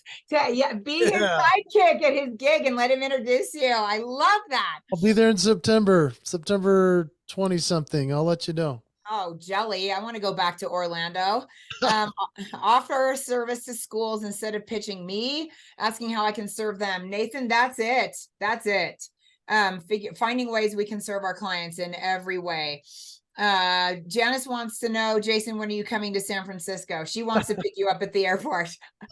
I want to go to San Francisco. Hey, you guys, listen, what's so cool about this, and I love that you're keeping the promise and committing to this. This is what we wanted you to do, and yes, we're proud of you for doing this. Here's what I also want you to realize. When you take this initiative, when you put forth this effort, you must capture it on social media. You must film what you're doing. You must share all the things that you're doing to build your business, to create opportunity, to serve others. I mean, obviously, you could do it without taking selfies. I get it. And that's a wonderful blessing in heaven. It's also a great blessing to the world to see us doing good for the world. And so because we're speakers, we are innovators, we are the people that are inspiring others, we must share what we are doing. I hope and I pray you will please commit to all of us to inspire us. When you do these things you've put in the chat, that you will please post online. We're doing this because we saw Cheryl and Jason on 15 Ways to Get a Gig, and I'm keeping the promise to do it. We hope that you'll do that, because guess what? You need to tag us. You need to let us know. We're going to share that you're doing it. And Yes, this we are. creates community, this creates inertia, this creates momentum, and this will help all of us get more opportunities. It's a real thing. It is a real thing. Wait, are we gonna have to follow up with this? Like, is there a follow-up thing? I love that you asked that, Crystal. So, Jason and I are plotting and planning something really, really huge that's going to involve another amazing, brilliant, billionaire, business-minded brand creator who is here with us on this call, Ernie Harker. We would love to be able to help you hijack the learning curve. And there is so much collective wisdom and brilliance in this group. And in addition, we know that there is so much to learn. That does not look good with a green screen. That does not, look at her hair is blue. That is, well, unless you love blue hair. I know, having done this for 20 years, that having a successful speaking business that is sustainable is exactly like flying a plane. And we need a left wing and a right wing. And no, we're not talking politics in any way, shape, or form.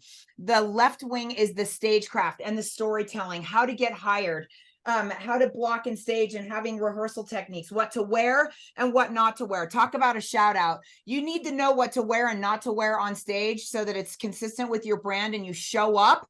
Talk to Alan Smith about shoes, and talk to Eric Aroka and hire him he has changed my whole brand in terms of what I wear.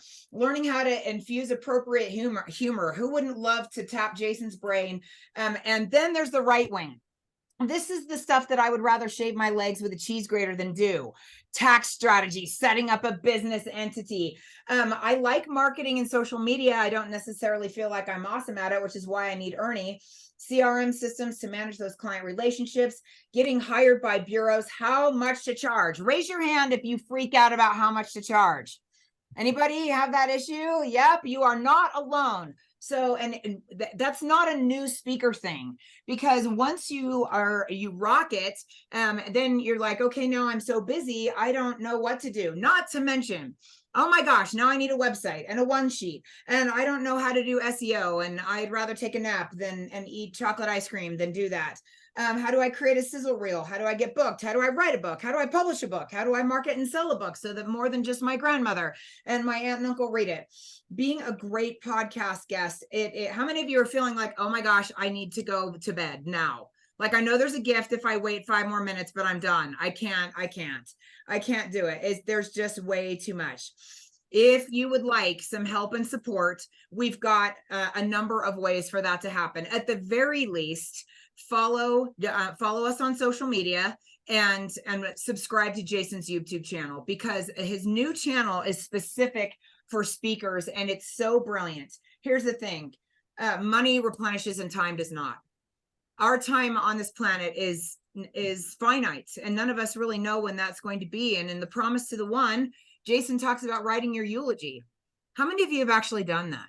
How many of you have read The Promise to the One? First of all, raise your hand if you've read The Promise to the One.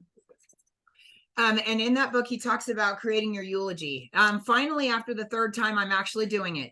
And when you do it in Word and you save it with your name and eulogy, that's a life changer, or at least it has been for me. And so we want to create something that will allow you to receive help and support and hands-on support and community and have the most fun in the history of ever. And so we have blocked out 3 days of our lives with the amazing and fabulous Ernie Harker. Ernie, say hi to everybody. Yay! He's the good-looking guy with the glasses and the cool background. I love that, Jason. That's so fantastic. We've created an event, a 3-day event called Maximize Your Magic. And it is 1 full day of mindset, 1 full day and laying the foundation for your business, 1 full day of focusing on your message. Did you notice one thing that all of Jason's amazing ideas had in common? All 15 of those presuppose that you've nailed down your message and that you are ready to rock it. You have done the work to get up on stage and kill it. That when your opportunity, when your moment in the sun comes, like Ernie did, when your moment at Influence comes, you're going to show up in a red suit and freaking crush it on stage at Influence. That is how that is done. And talking about marketing, how to create an aligned, authentic brand. That is what Ernie specializes in, and how to monetize it. And we're gonna have Bud there, Jason's good friend, but Bud, what? Bud Heaton. Yes, I was going to say, I want to say Heaton, and I don't want to get his last name wrong. He's going to teach you how to create ClickFunnels, and to do all of this so that you can take everything, your message and your mindset and your marketing, and then monetize it so that you can come out of there specifically ready to rock and roll. We have specific outcomes that we are super, super excited to deliver. And if you want to know more about it, we would love to help you. The dates, if you're dying to know the dates, it is all day, October 12th, 13th, and 14th. It will be live via Zoom from 9 to 5:30 Mountain Time, all 3 days. And there are at least, as I'm looking around, there are at least 8 of you who are signed up already. So we are so excited. We are so excited to serve you and love you and get to know you and have us all be completely changed. And because we want to serve at the very highest level, we are limiting the spots, not because we want to be used car salesmen, but because we really want to serve you at the very, very highest level and deliver every outcome that we are promising you. The retreat is $29.95, but there is a fast action bonus. And so if you feel like I'm ready and I want to take it to the next level and I want help and support, this is the next step. And not to climb a ladder like that. I'm not a really big fan of that. Let's have a chat. Let's have a meaningful conversation. And as Jason says, give out your cell phone number. There is mine. So connect with me, text me. I'm not going to give you my Calendly link because it shows that I have no availability until the day after Christmas. So yeah, I've got a lot on the calendar, and I am committed to be here for every single one of you who wants a phone call. So put it in the chat. Thank you, Jason. Put it in the chat if you want me to make sure and reach out to you and make you a priority and you want to talk about the retreat, because you matter to us and we want to serve you at the highest level. And ultimately, we absolutely have to make sure it's a fit. And yeah, your shoes have to fit, right, Alan? Your amazing, fabulous shoes. We've got to make it a fit. So Ashley, awesome. I will call you right away. Anyone else? If you don't want to put it in the chat, just text me and I will find time in the next 7 days to have a meaningful conversation with you and to see what we can do to serve you. Ernie, do you want to talk at all about your brilliant branding strategy and how you're going to bring complete and total magic to these fabulous friends? Heck yes, I will. It's a crash course to really understand how to visually represent your unique personality in a visual way, so that when you do your websites, your social media posts, your brochures, your one pages, that they communicate that distinctively different and unique you. And it's not just a photo of you, but what colors do you use? What fonts do you use? What language do you use? So that it comes across as professional and concise and wow. So that's what I do. I've been doing it for years. I did it for Maverick. Everybody knows Adventure's First Stop. But that was Ernie's brilliant $1 billion idea. And he created this. Isn't this fun?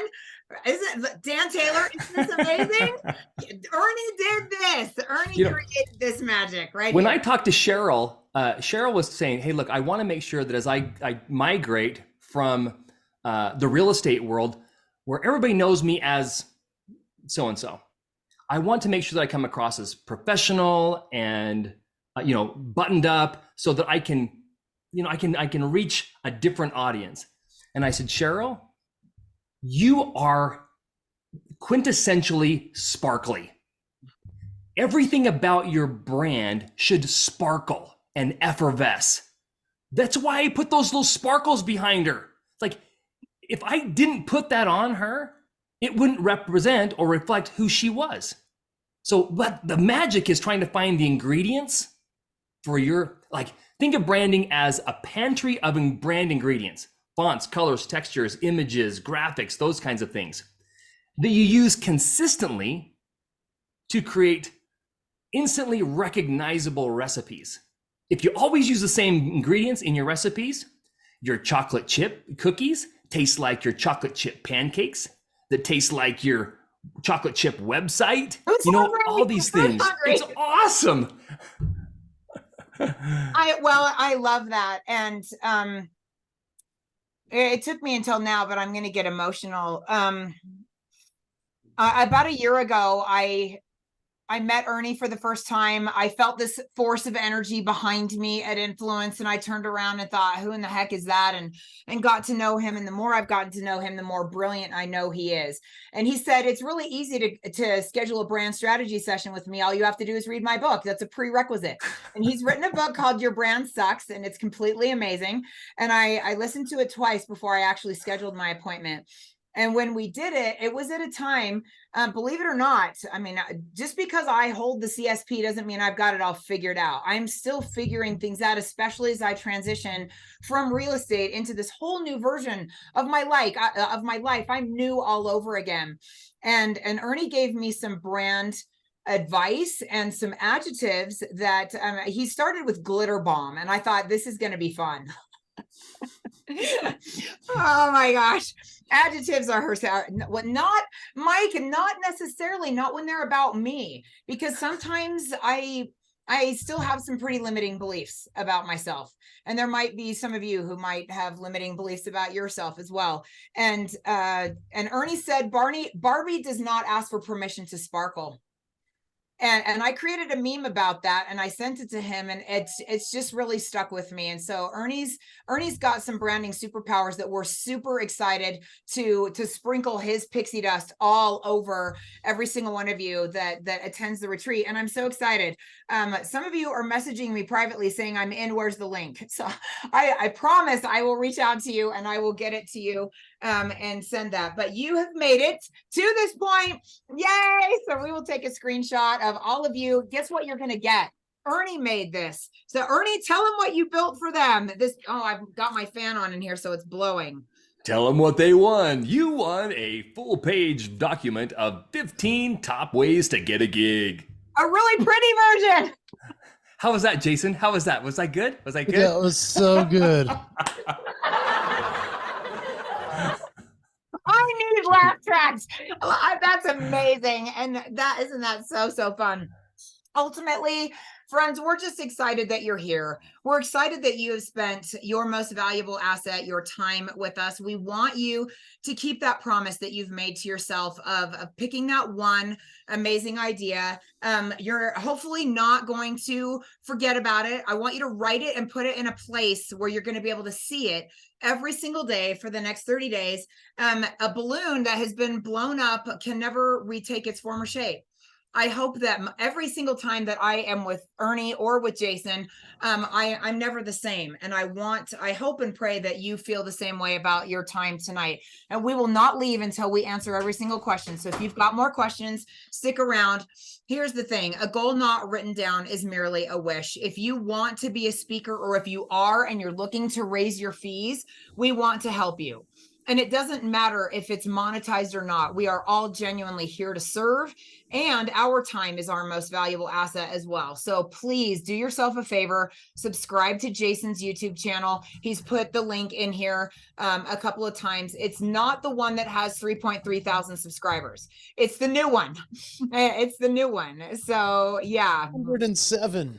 I think 107, and I know some of you are among those. So we want you to get the standing ovations in your life. We believe that you have a message that needs to get out there, and that people need to hear it and have their life changed as a result of it. And please get out of your own way and let us help you in any way that we can. All right, questions. Oh, I love that, Dan. A plan backed by action becomes a reality. And Ken asked, does the branding work help with crafting a brand name, or mostly on target customer, logos, and color? So that's a question for our one and only Ernie. It does help with the name. Like, for example, Cheryl's brand is about magic. It's about pixie dust and sparkle, and she boldly embraces pink. And look at her. She's got this Barbie-esque look about her. I bought this because of our conversation. Okay, but she embraces that that image that makes her different. And you can see everybody in all the little thumbnails. If you've got your view to see all the little thumbnails, you can see how she stands out visually. But the words like magic, effervescent, sparkly, those are words that she can put into her titles, her speaking titles, the copy that she uses for her social media posts, for the way she describes her programs that she develops. So yeah, could she have come up with a different title? If it were my brand, it would not be magic, because my brand isn't about magic. Mine, burn, it's like fire and flames and fun stuff like that. So it's about ignite. It's about, start, light, those kinds of things. So in the process of brand development, I'll help you develop a pantry of verbal and visual tools, ingredients that you can use consistently over all of your marketing materials. So you can feel really confident that the image that you're using represents you in a way that's going to get attention. Does that answer the question? Ken, does that answer your question? Feel free to unmute yourself, kids. We are at the Ask Us Anything stage, and we're so grateful that you have gone on this fabulous, fun journey with us, and we're just so happy you're here. I'll say yes. I'm still doing the whole putting the kids down routine, but that does answer my question, because I want to incorporate. I was military bomb squad and trying to figure out how I can make that part of my brand about exploding growth and the explicit version, like blowing shit up. And I like that to be part of my culture. Look at all the guys in here nodding their heads. They're like, yeah, I like that brand. Michael's like, woo, yeah. But I need help because I get caught in my own webs, right? So appreciate you. That does answer. Thank you so much. Oh, I'm excited to help. That is a perfect example of leaning into the thing that makes you different. Nobody else on this panel can say, let me talk about the bomb squad, or using language like that, rather than saying, I want to talk to you about employee retention. That's not you. But let me blow up employee retention. That's the language that you can bring to the table. I love it. Well, I'm gonna read your book and give you a call. You better. I think that's a really good branding idea, actually. So do I. I think that's wonderful. I love it, Ernie. That's cool, man. I think that's totally amazing. Ernie's book title is Your Brand Sucks. Your Brand Sucks, and it's available on Audible, and you can listen to him read it, and it's very, very it's very comprehensive, and it's absolutely excellent. And I listened to it twice, and I'm telling you, the book is amazing. And it's a precursor to really diving into his brilliance and letting him change your life, because he did. He changed my life. He changed my brand. And that's not hyperbole in any way. It's also available in print and digital. Just go to Amazon and search for either Ernie. Yes. Yep, that's it. That is it. Well done, Michael. Look at that, Michael. Awesome. And yes, Andrew. Yeah, thank you. Ernie is going to be part of the 3-day retreat. So he's going to be a big part of the 3-day retreat. We'll be dropping bombs. Yeah, we will. Yeah, we will. And I'm so excited. And Crystal, you said those words were already you from day one. You're right. And it's amazing that he saw that, but I didn't.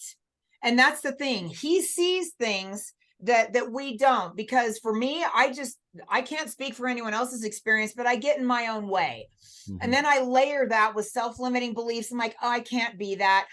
Because when I was a kid, this is going to come as a tremendous shock to you. I was told you're too much, you're too loud, be quiet. My teachers would move me thinking that was going to solve the problem. It just made me an opportunity to make new friends. How many of my report cards said Cheryl will do so much better if she would just apply herself and stop talking? Well, we thought I could make a living at that. It would have changed my life, Kyle, if I had known that. Right, Janice? Holy cow, long time ago. So many of you, we will see you in October 12th, 13th, and 14th.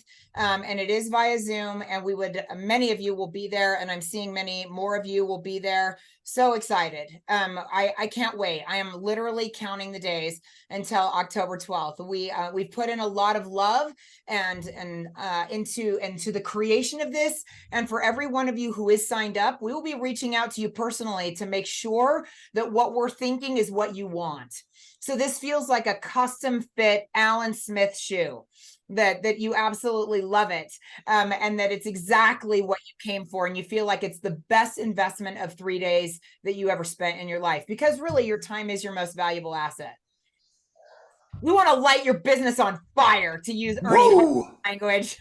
We do. And we And, will. I just have to say, this was awesome, Cheryl. Thank you for inviting me to be a part of it, and Ernie. And this is so cool to see a community of people that are all interested in improving and making the world a better place. I did see that somebody was suggesting we put our LinkedIn in the comments as well, in the chat. And so I'm going to stick mine in there. If we can have a chance to connect on LinkedIn, if we're not already, that would be awesome. If for some reason you don't see a connection request from me or me from you, I would hope that, because I did post this on LinkedIn today, that we're doing this again, or that we were having this post, I would love for you to go into my LinkedIn and comment or something on that, so then I can connect with you as well. That would be a really nice thing for us to create a little community here of people that were here on this historic night. I think it's historic, at least for me it is. This is the first one I've ever done like this. I've done 1 trillion podcasts, it seems. Never a webinar quite like this where we shared so much. So thanks, Cheryl, for making this happen. Oh, let's give it up for Jason, everybody. Holy cow, was that brilliant or what? That was absolutely totally brilliant. And I didn't post it in there. I'm just going to declare it so that I create greater intention for myself around my promise. I'm going to reach out to my grandchildren's schools that are here in Eagle Mountain. There are actually 2 of them, believe it or not, 2 different schools, two different sets of grandkids who attend school here in Eagle Mountain, Utah. And I'm going to offer to do something for them so that I can help them. And my oldest granddaughter, Casey, is involved in musical theater. I want to come and speak to them. And I would like to also do a fundraiser for them to help them earn the money for a better sound system, because I'm just selfish like that. I want to hear what they're saying when they do their cute little plays. So I'm very excited about implementing those ideas. We're also planning on putting together a Facebook group where we can, everyone who has been here on this inaugural amazing night will be able to post ideas and share how you're doing as you work toward your next 30 days of implementing one of these incredible ideas, and get yourself booked, get your message out there. That's what it's all about. Awesome. Yay. Thank you, Cheryl. I'm so busy linking up with people on LinkedIn. I'm looking at all this. Holy cow. I'm hearing dinging and dinging all the way home. This is exciting. Thank you guys for connecting. This will be great. I'm seeing people also putting in their Instagram. So if that's where you prefer, Instagram's awesome as well. So I'm looking up Crazy Shoe. So thank you guys. And Crazy Shoe Guy is amazing. You got to check him out. He is fabulous, and he will be with us at our retreat. So he's like, I'm in. I blocked out the dates. Where's the link? I want in. So yay for Alan. We're so excited that you're coming. And for those of you who've reached out to me, I'm seeing my phone. You will absolutely be my priority. I will reach out to you no later than tomorrow, and we'll get time on my calendar by no later than Tuesday, so that we can talk about the retreat and what we are hoping those outcomes look like for you, so that we can deliver for you exactly what it is you're looking for, so you can take your business to the next level. If it weren't for National Speakers Association, I would not know a huge percentage of you. I would never have met Jason. I would not have met Ernie, and I'm forever grateful for these 2 amazing friends, these partners in crime, and the fun that we're going to have together. NSA has helped me hijack the learning curve, and I'm so grateful for that, and for the friendships and the smart investments in my business that I've been able to make in order to do that. Saved me thousands of dollars. And yeah, thousands of hours. So yay. Thank you for all of this. Larry had asked earlier if I'm going to send everybody the chat. Would you like that? Would you like me to send you this amazing chat so that you can catch up? Okay, I will do that. I may have to have my assistant help me send it out to everybody. We can save it ourselves. Just click on the 3 dots at the very bottom. Nice. If you can save it yourself, you'll get it a whole lot faster than if I send it to you. On your phone?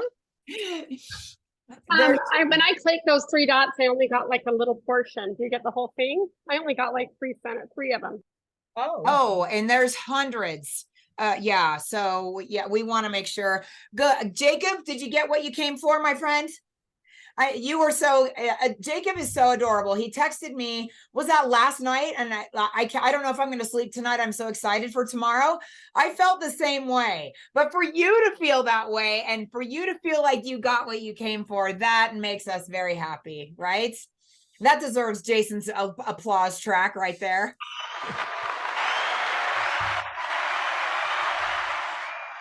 Awesome. Oh, thank you. Thank you, everybody, for being here. What a fun night. Jason and Ernie and I will stick around for any additional questions that you have.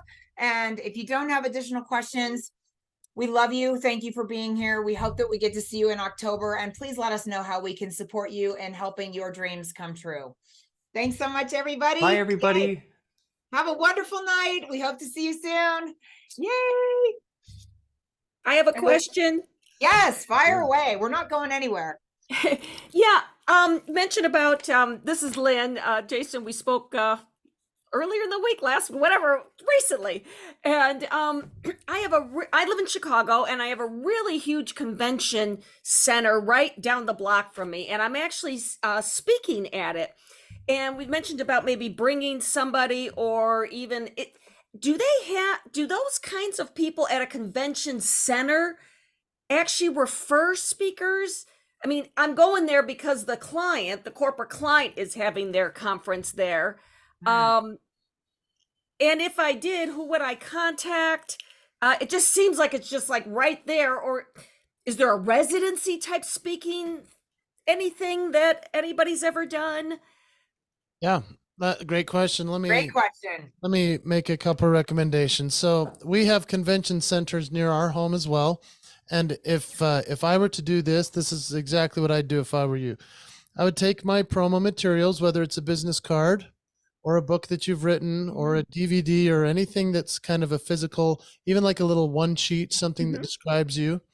And I would take it and I would walk in and I would just say to the reception person or whoever's in charge, I would just say, hey, who is the person that's in charge of booking this place for the events that come here? Is there a team that you could lead me to? And it's usually called sales, or it's the sales and marketing department. And all you do is you ask if you could walk over there, and they'll then walk right in and tell them what you do. And they might be like, oh, well, we don't really do anything with people like that. And all you need to say is, I just wanted to let you know that I live right over there. I'm down the street. And the reason I'm here is because I know that once in a while a client will show up and they'll run into an emergency where a speaker might not be available or they're going to have a problem. I'd love to be that one person that's sitting on your desk with my business card there, knowing I'm down the street and I'll probably be in town when you have a convention and a need.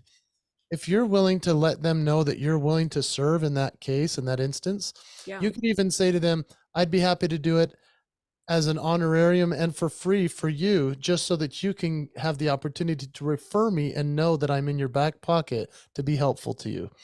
They'll be stunned because they'll look at your website, which I've seen, and they'll be like, wow, she's legit. Like, I can't believe she would offer to do that. Same thing I would do with a hotel. And you could just walk into the hotel and say, hey, I'd love to partner with you. And all you do is you walk into the catering and the sales people, and you're not looking for a banquet manager necessarily. They actually have catering and sales people that are in the hotels themselves that help book those conventions and put all the events together. Now, once in a while, a convention will come to town, and they will sometimes ask that person. This happened to me for years when I was working this angle. The convention would come to town and say, hey, to the person running the location, they would say, hey, do you know of anybody that we could have that would be an interesting or funny performer or speaker that could come and help us? because we don't have enough money left in our budget to fly anyone else in. Do you know of anybody that we could use? And Lynn, because I already had that conversation with that salesperson, and I said, anytime you need me, you call me. Here's my cell. Here's my business card. Please put my DVD right there on your desk. I'm not joking. They would call, and they would call me in desperation, and they would call me as if I was the ultimate hero. When I showed up, I killed it. That client was thrilled with them. They earned more business because of it in the future. And then I became the top guy they'd refer for all the events coming up in the future. And in fact, they wouldn't just wait for someone to ask. They would literally, when a booking would come through, they'd say, hey, I understand that you probably already have your whole program of speakers set, but I just want to make a recommendation of a guy that's local. He lives down the street. He's better than anyone you'll ever see anywhere else, and nobody else you could bring in would be better. So I just wanted to tell you about him. He's local, and he's a friend of mine. I'm telling you, it was the craziest thing because they were selling me because I was their friend. I hope that helps. Oh, huge. I knew there had to be something I could do with it. I mean, Chicago's huge, and this one just happens to be literally, and I'm performing at it, so I thought they could come even see me. Oh, yeah. Yeah, and it's going to be very rare for them to come see you. Those people want to get home as fast as possible. So if you're the late night speaker or performer, they'll never stick around. No, But, I'm actually going on at like 1 o'clock. So Yeah, they can so come if at the you're- lunch hour. yeah, if you're in the lunch hour, they'll make every excuse never to see you. Yeah. But if you're the person that's willing to come in and say, hey, I'm happy to do this as a favor for you, even though I receive, $5,000 wherever I go. Otherwise, I'd love to be that person to be Yeah. helpful to you. Okay, great. I'm telling you right now, they will be like, who is this angel that just walked into my life? Yeah. Fascinating. Perfect. Great. What Thank a you. great question, Lynn. Thank you. And I had written down your question. And so thank you for bringing it back up again, because look at all the gold that came out of that. Yeah, That was thank you. phenomenal. Well, here's That the thing, Lynn, and here's the thing to everybody that's still here.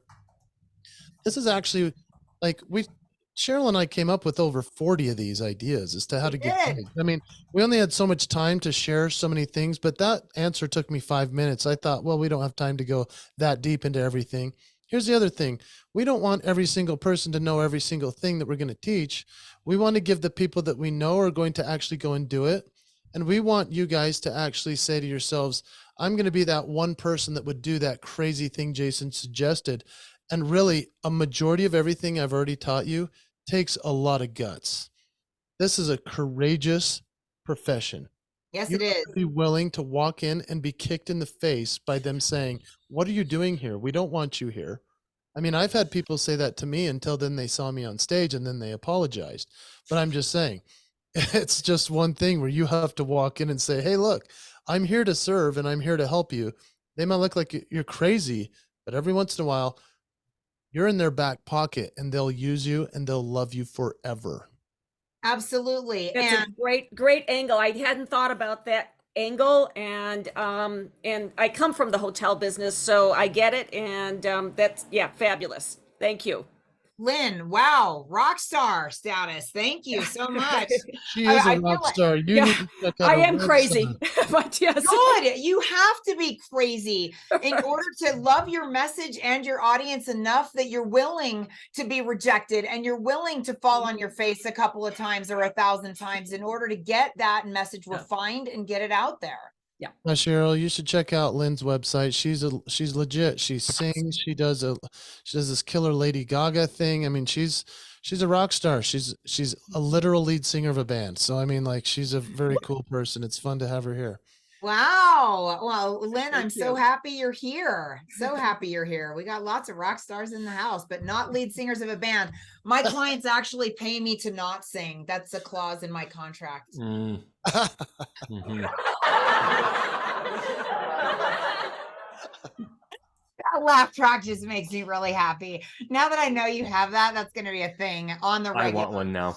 I want one I've got to now. get I one need now. to hear it. It just makes me happy. One I usually use when I tell a joke is, "Thank you," and then nobody laughs, and I go, Are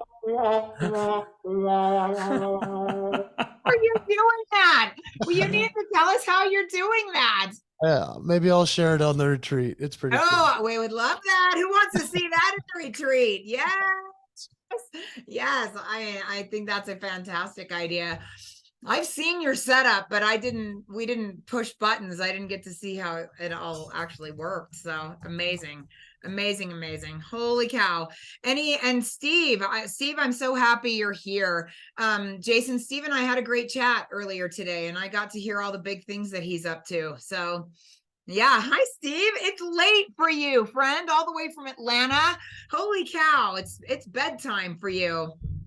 I told you I'd make it. I'm You still did. awake, still You've here. been here from the beginning. I'm so impressed. I'm so impressed. So if there's any additional questions or anything we can specifically do to serve you, since you got us both in the same spot, we're here for as long as it's 2 hours later for you. So yeah. Jeremy asked, our event planners the contact person we want to reach out to book gigs? Well, what event planners are you thinking of, Kyle? Or is it Jeremy? Oh, Jeremy. Yeah, Jeremy asked that question. Unmute yourself. This is an ask us anything moment. Oh, that's good. I'm just talking in general, be that it's company associations, Rotaries, who's the main person we contact to accommodate those gigs. Okay, I mean, doing it in a corporate setting is a really tough one to find that person, because it could be anybody from the executive assistant to the HR director to the event planner. I mean, there's a million different people that might be planning an event. So in reality, what you want to do is, if you know someone in a company that you want to do a performance or a presentation to, it's almost easier to go through a person that you already know. And you just say, hey, can you introduce me to the person that plans your events? And they go, oh, that's Jamie. She's in accounting. And you're like, holy cow, I'm glad I didn't waste my time trying to find that out. So really, you just want to ask the people that know who put the events on. And often a lot of people won't even know. And you just say, hey, do you mind reaching out for me? I need to find out who's in charge of planning your events. And I'd appreciate if we could just have a quick little introduction, because I have something I want to give them. Right. And so then you're going to send them your book, or you're going to send them the book of somebody else, a friend. You can send them. I know there's a lot of these available on Amazon, and you can buy these and send I got them. one right here, but you can't have it. Look at all these tabs. You cannot have mine. Trust me, they have way more than they want. Hey, thank you. Amazon has more in stock than they expected to keep. But here's the thing. Not I want you to know that if I were to say to you, dude, you should go start reaching out to event planners on corporations and in associations. I've just never suggested that to anybody. I don't think that that's a good use of your time. And I mean, you could join a forum on LinkedIn, which is about event planning, and you could slowly work your way in through some of those. But I'd say it's easier if you just pinpoint the companies you want to talk to. And if you know somebody through LinkedIn, then talk to that person and say, do you mind introducing me to the person you know that runs your events? That's the easier way to getting a soft lead. In terms of event planners at hotels and things like that, doing what I suggested to Lynn, I think is a pretty good option. But a lot of event planners don't have that much say. And what's interesting about that is that they might have a final decision moment, but they usually have a board that they sit on. They usually have a big team that plans everything. They have people that are pitching them ideas. So all you have to find out through a friend is to say, hey, can you find out for me when you guys are putting your next event together? Because usually I saw that on your website you have it in September. Do you know if they plan it in March or April, or do you know anyone on that meeting committee? And they might say, oh yeah, the guy that sits in the cubicle next to me, he's one of the decision makers. I mean, that's usually how that conversation might go. And so I would just say, hey, can I get an introduction to him? Because I'd like him to pitch me to your people. One of the best ways that I've found many years ago, when I was really working to get gigs and had to go out and pitch myself, because honestly, of late, I do so many gigs that it just leads to more gigs. And so that's a wonderful thing to have happen. But if I was really looking to figure out how to make this happen, I would go and I would reach out to those people that I know. And I'd just say, I know you work for XYZ company. Here's what I'd like you to do for me. Do you mind introducing me to the person who plans the events, or do you mind asking if I could come in and present what I would do at their convention? All I need is 5 minutes, and I'd love to come to one of your board meetings.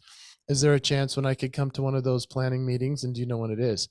I'm telling you, people let me come in all the time. In fact, I'm living the promise right now. Tomorrow at 1 p.m., I'm walking into an office and doing that meeting because the client is not so sure that I'm the right fit. I said, well, let me just come in if you don't want to do it on a Zoom call. So I'm driving to who knows where to go do a 5 to 10 minute pitch. It will actually turn into an hour. I will get a full fee, and I will have a return client for a long time, because once I show up, they're going to be like, why would we not book him? That's just how it always goes. Yeah. Yeah. You know, one of the things as a earlier or younger speaker, sorry, not younger, less experienced. That's probably better to say, because I'm probably a little older than you, Jason. But when you don't have contacts already and you don't have a network, hoping you know, doing social media and hoping that the phones ring was not working for me. And so what I did is I realized, unless my intended audience knows I exist, I will get 0% of those opportunities. So what I did is I actually did like what Jason was talking about, and that is I look for associations in businesses that I've had success speaking to. 2, 3, 10, whatever it is. If I got a good response from an industry I was speaking at, and they said, man, you nail it. You've got good expertise in the industry. You know kind of the challenges we're facing. I'm like, okay, I found an industry. There are independent associations, or the association of fill in the blank for everything. Go online and type in independent association of whatever it is, and you'll get a list of different associations. Then do the same thing on LinkedIn. And if there's anybody that you know that shares that connection, reach out to them and say, hey, oftentimes on LinkedIn, they really don't know each other, but it doesn't hurt to just message them and say, hey, I'm really interested in speaking at their event. Do you know anybody over there? Oh, can you just do a quick LinkedIn intro to me? I tell you what, it's awesome. But even if it's cold, so I've done that warm, and even if it's cold, like, I don't know anybody at this association. I did this with the Independent Association of Insurance Agents, and I got, I just saw them on LinkedIn. I got their email address, sent them an email, and I said, are you in charge of booking people to speak at your event? And they said, no, but so-and-so is. Okay, can I speak to them? I actually did a sketch of that person to get their attention. I sketched out a little, because that's one of the things I like to do, a little sketch, sent it to them and said, I'd love to be considered. I'd love to be considered as a speaker for your next event. Well, I got a call, I got an email back saying, hey, we're interested in talking to you. I immediately called them on the phone. I had a half an hour conversation with them. I just want to learn as much about their program as I possibly could. And after I hang up the phone, I'm thinking, I've got this. This is going to be awesome. They says, hey, we really like you. Give us a couple weeks to talk about it, and then we'll get back to you. 2 weeks later, I didn't hear back from them. So I didn't send an email because I have the phone number. I called.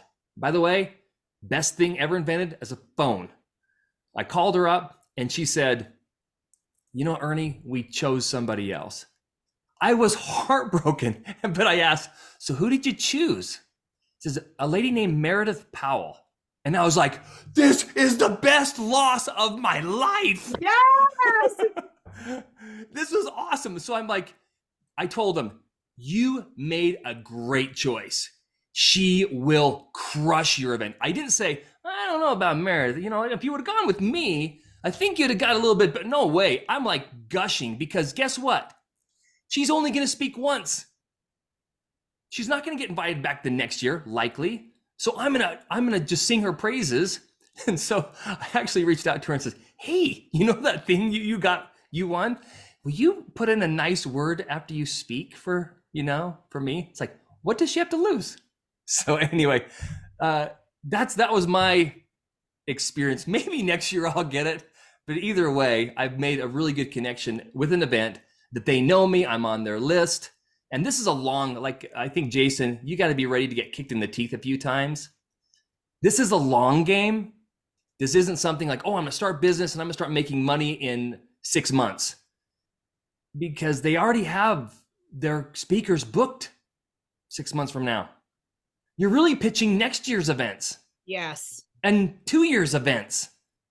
But that's why we gotta stick with it. Yeah. So anyway, I hope that was helpful. Game. Yeah, play a long game. And just for anybody who doesn't know who Ernie's talking about, Meredith Elliott Powell, she's the incoming international chair for the National Speakers Association. And she is a phenomenal Hall of Fame speaker and a beautiful human being. Yeah. So yeah, I mean, if you're going to lose a gig, lose to her. Absolutely. Yeah. Or Jason. Ernie, it's interesting to hear you and Jason talk about, because what I'm hearing a lot here is it has a lot to do with the connections and the relationships. Yes, it is. And what I was going to mention to Jeremy, if I've seen how this works sort of behind the scenes now. I've worked at a few companies and how event planners work. So if you were to reach out to our event planner and she didn't know who you were, you'd probably just get ignored, because they're looking for people they know. Event planners want a safe bet, right? Yes. They need to know they're taking a gamble on you. They want to put somebody up there who's going to be a great value add to the event. The way our event planner goes, which I now realize how this works, when we have a conference, she says, who do you guys know? Give me your referrals. Who have you seen? So what I've come to realize is just making those connections, even if they're not directly responsible for hiring a speaker. If you know somebody within a company, somebody who's worked for a company, has some kind of connection there, having those connections for somebody else to introduce you is really golden. I mean, that's how the companies I've worked with have found a lot of their speakers. They want somebody to come along and say, yes, you want to hire this person. Absolutely, Steve. You could not be more accurate, because their job is on the line. If they hire someone who sucks, that's a problem. And so they're going to go off of referrals, and they're going to go off of your sizzle reel and your video, which is why it's not optional. You've got to have really amazing video. And somebody posted in here, I want to say it was Nathan earlier, what if you can't afford that? Hopefully everybody's got a phone. Hire a teenager to just get video of you so that there's something. And then as you make more money, invest a little bit in your growth, in your ability to get booked more, because but relationships, it's all about relationships for sure. Yeah. Well said, Steve. Love that. I had a really interesting experience with this. Ernie, it was really good that you talked up Meredith Powell, because I had a really famous, impressive speaker that I heard for the first time, and all they did was bash other speakers. Oh, and no, it was never, really bad. Never, ever. And it was interesting because in my coaching that I had previously received, one of the things that my mentor said was, don't ever diss other speakers. And it put a really bad taste in my mouth for this other speaker. And I was at another training a few months later, and somebody put this person, the one who'd bashed everybody, they put their video up, and because it was all about video and how to do video and that kind of thing, right? And the guy who's doing the videos, he said, so what were your experiences with this? And I kind of shut up, because I was like, I'm interested to see how this changes my opinion of this person, or if it does or doesn't, and I mean, it was better, but like, I don't know, like there's a long ways to go from when you bash a lot of people. You got to watch what you say. So thank you for bringing that up, Crystal. I mean, if you take nothing else away, which hopefully you took a lot of other things away, don't ever bash anyone. That is not how you will get booked ever. Well, that is so against the spirit of CAVIT, of like, really great speakers will always shine the spotlight on other people. I mean, they're already good. They don't need to take more of the spotlight. And that's why you see people that are really proficient at speaking, like trying to encourage and help and lift other speakers. And there's plenty of business to go around. There really is. So absolutely, but it's only given to the hard workers. It's the work is given to the hard workers. It's not going to fall out of the tree. It's and the frustrating thing, you know, I know Dallin and I have had conversations, and one of the frustrating things is like he's got a lot of charisma, but he's just starting, and it's so hard to know where to go and how to start. It's like all this energy, all this like passion for growing your business, and you're like, I just don't know where to get things going. Dallin, I think we have all been in your shoes. I remember Jason Hewlett. Jason came to me. I used to work for a company called Maverick. Jason came to me like 15 years ago, 16 years ago, starting his business. And he was like, hey, can we do something together with Maverick? 10 years later, he is keynoting at a Maverick event, making good money and wowing everybody. But that was 10 years later. It didn't happen like, you know, right then. And so I think we see people who are doing very, very well, and we think, I want to be where they are now. There's no way to get where they are without going through what they've been through. And so there is just the patience and I am not a patient person, but I'm very, very driven. I'm going to work my butt off, but I know eventually I'll get there. So Dallin, you're doing the right thing, and anybody else here on this webinar is doing the right thing by learning as much as we can from people who are either 10 years ahead of us, 5 years ahead of us, 20 years ahead of us, but we are all learning, and even from each other. I love that about this community. I do too. I love that about this community completely. Yeah, thanks for sharing that, Ernie. And you know, I wish that there were a way that we could get on a call like this and I could say, hey, here are the 15 ways you're going to make $1 million speaking by tomorrow. Like that would be the raddest thing in the world. We wouldn't have 80 people sign up for that. We'd have 1,000. Who's not going to sign up for it, right? And so, I mean, as I was putting this together, I thought to myself, man, the suggestions that I have are exactly what I've done to make it so that I could get to where I've got in. And I'm glad that it was so difficult because it forced me to figure out this business, to figure out what I was made of, to figure out how I could teach it to others. But mine all came from a place of serve first, give love, do all you can to make it so that others are lifted up. I'm going to promote others before even myself because I believe in everybody else as much as I believe in me. I believe in Cheryl. I believe in Ernie. I believe in people that are here on this call still. And I just want you to know that as I lift others up and as I work hard and as I put events together and I'm doing backyards and I'm doing, you know, fundraisers for cheerleaders and I'm doing all this crazy stuff I just told you I've done, birthday parties that led to $1 million in bookings. That was not overnight. That was me swinging for the fences on faith and hoping and praying that maybe I could spread some joy. And oh my gosh, I guess when you cast the bread on the waters, it comes back as a nice, delicious, smelly sourdough loaf. That's there it is. There it is. Right? It was amazing. It was worth You have waiting to for. serve first. That made my nose hurt. I can't do that. I can't do that. Yeah. But Jason can, signature move right there.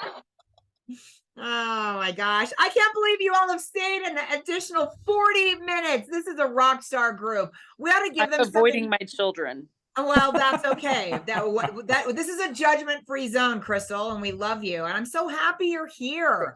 Oh, and that's another thing too. Like, it's okay to be patient. I'm the type of person who I tend to get into things and I go gung-ho, hardcore. Man, 3 kids and you're the stay-at-home mom. Dang, that slows that process. Yeah. Like, or maybe I'm just smoking something and using that as an excuse. Like, if you guys have a workaround, tell me, because I don't have one.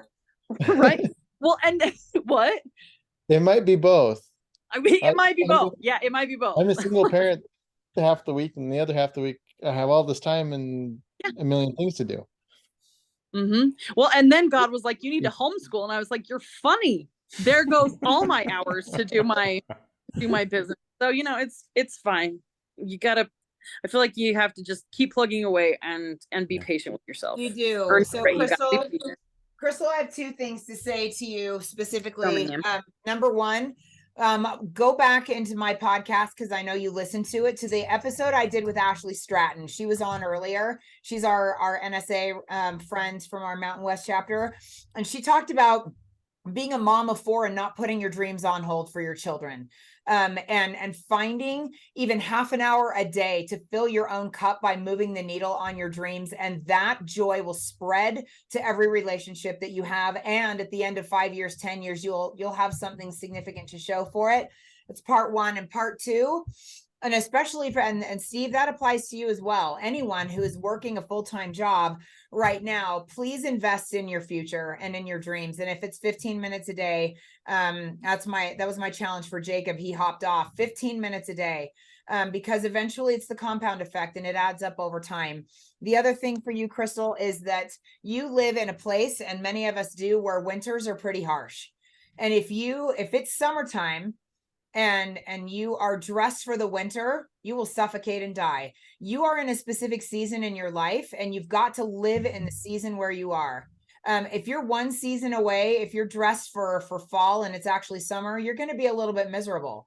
But if you're dressed for winter and it's summer, or summer if it's winter, if you're 2 seasons out of sync in your life, it can be fatal. So just keep that in mind. There's a season for everything. And Jason's in the season where 3 of his kids are in high school right now. I'm in the season where I miss my kids and I wish they would come and see me more often. And I don't want to be that weird grandparent that begs everybody to come see me. And no, I'm not knitting yet, and I don't have cats. So at least I have that going.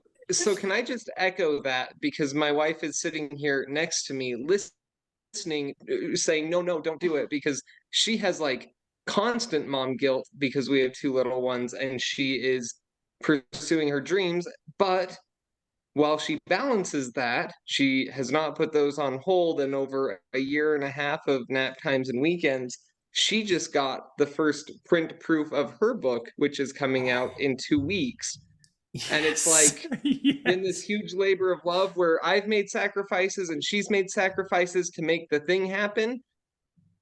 And the amount of times that she has sat there being like, am I crazy? Am I stupid? Should I just be abandoning this crazy idea and just focusing on being the good stay-at-home mom? And I'm like, hey, shut up. You're amazing. Like, do your amazing Good for things. you. So, look, you can see her being Way to be mortified. supportive. Yes, way to go. That's awesome for both of you. That is awesome. I just came to listen. So enjoy the So season you can do cool things too, Crystal. Enjoy the season. It just takes longer, and I haven't given up. I've been in this business now for 3 years, and I'm like, okay, now it's time to start getting my first gigs, because I have everything foundationally wise pretty well. I mean, it's not perfect, but it's there, and another big thing for me was that we clawed our way out of debt, and I did not want to go back into debt for my business. So I am in no business debt at this point. And that for me is huge, because dang, that was years of pain and suffering and living with in-laws. So we're not going back there, And so I think it's just, I don't know. I think that when I came to terms with what I needed to do, it was a lot better. And I think you're right, Ernie. It's okay to take your time and to do it, but do it. You got to do it. You do. You have to do it. Yep. You're right, girl. Yeah. Even if it's 30 minutes a day at 4:00 in the morning before the kids wake up. Absolutely. And it's the compound effect. Invest in your dream. It'll change everything. It'll change the way you show up in every other relationship in your life. Especially with your kids, because if you show them that it's okay to dream, it gives them permission to do so too. Yes. Amen to that. What a And great now, lesson to teach your kids. Totally. Now, I mean, I'm a graduate of California public schools, and I'm allergic to math. And so if we know now that I've been doing this for 20 years, and my oldest child is 35, and my youngest is 25, my baby was 5 when I started speaking. And I miss things. I regret that. And I speak about that. I speak about not missing those key moments. You get one life, and your time really is your most valuable asset. And we don't get it back. And so, yeah, invest it where it matters most. You guys, this has been such a special night. I appreciate that we have now extended past hour 2. I do have to say that now, as a mid-40-year-old man, having just had 3 glasses of water, I'm suffering a little bit. And so I appreciate that we could continue this all night. But cheers to that. I do need to end this for myself. And here's what I do want to commit to you. I'm all in with anything that we're going to be doing in the future. I hope that you'll join us on this retreat that we're putting together. I've never done anything like it, and I'm so excited for it. I know it's the right path, and I'm just really thrilled that with Cheryl leading the way, with Ernie and my support, that we can make something really special for everybody that's here. We hope that you'll be able to join us, and if not, please know that we're here to support you regardless. We want to see how we can help you in any way. We hope that you'll commit to the things that we talked about tonight, at least one of them, and we know that it will help you get to another level of success that you wouldn't have had you not taken the time to be here tonight. So I am going to say goodnight, and I apologize if I'm not the last one here. Usually I'm the last guy in the gym, but not tonight, kids. I woke up at 2:30 this morning because I had to film 20 YouTube videos today. And so I've been speaking and performing since 2:30 a.m. And so I am now done, but I love you all. Thank you, Cheryl, for Good night, Jason. Oh, give it up for Jason, everybody, and for all of you. Thank you for being here. You all rock. And hopefully we'll see you in October. If not, please reach out. Let us know how we can love you and support you wherever you are on your journey. Jason's all in. I'm all in. I'll speak for Ernie. He's all in. I'm all in. We're all in. So Okay. yeah, we're here. We're here. See We're you not guys going later. anywhere. All right. Good night, Bye-bye. everybody. Thanks.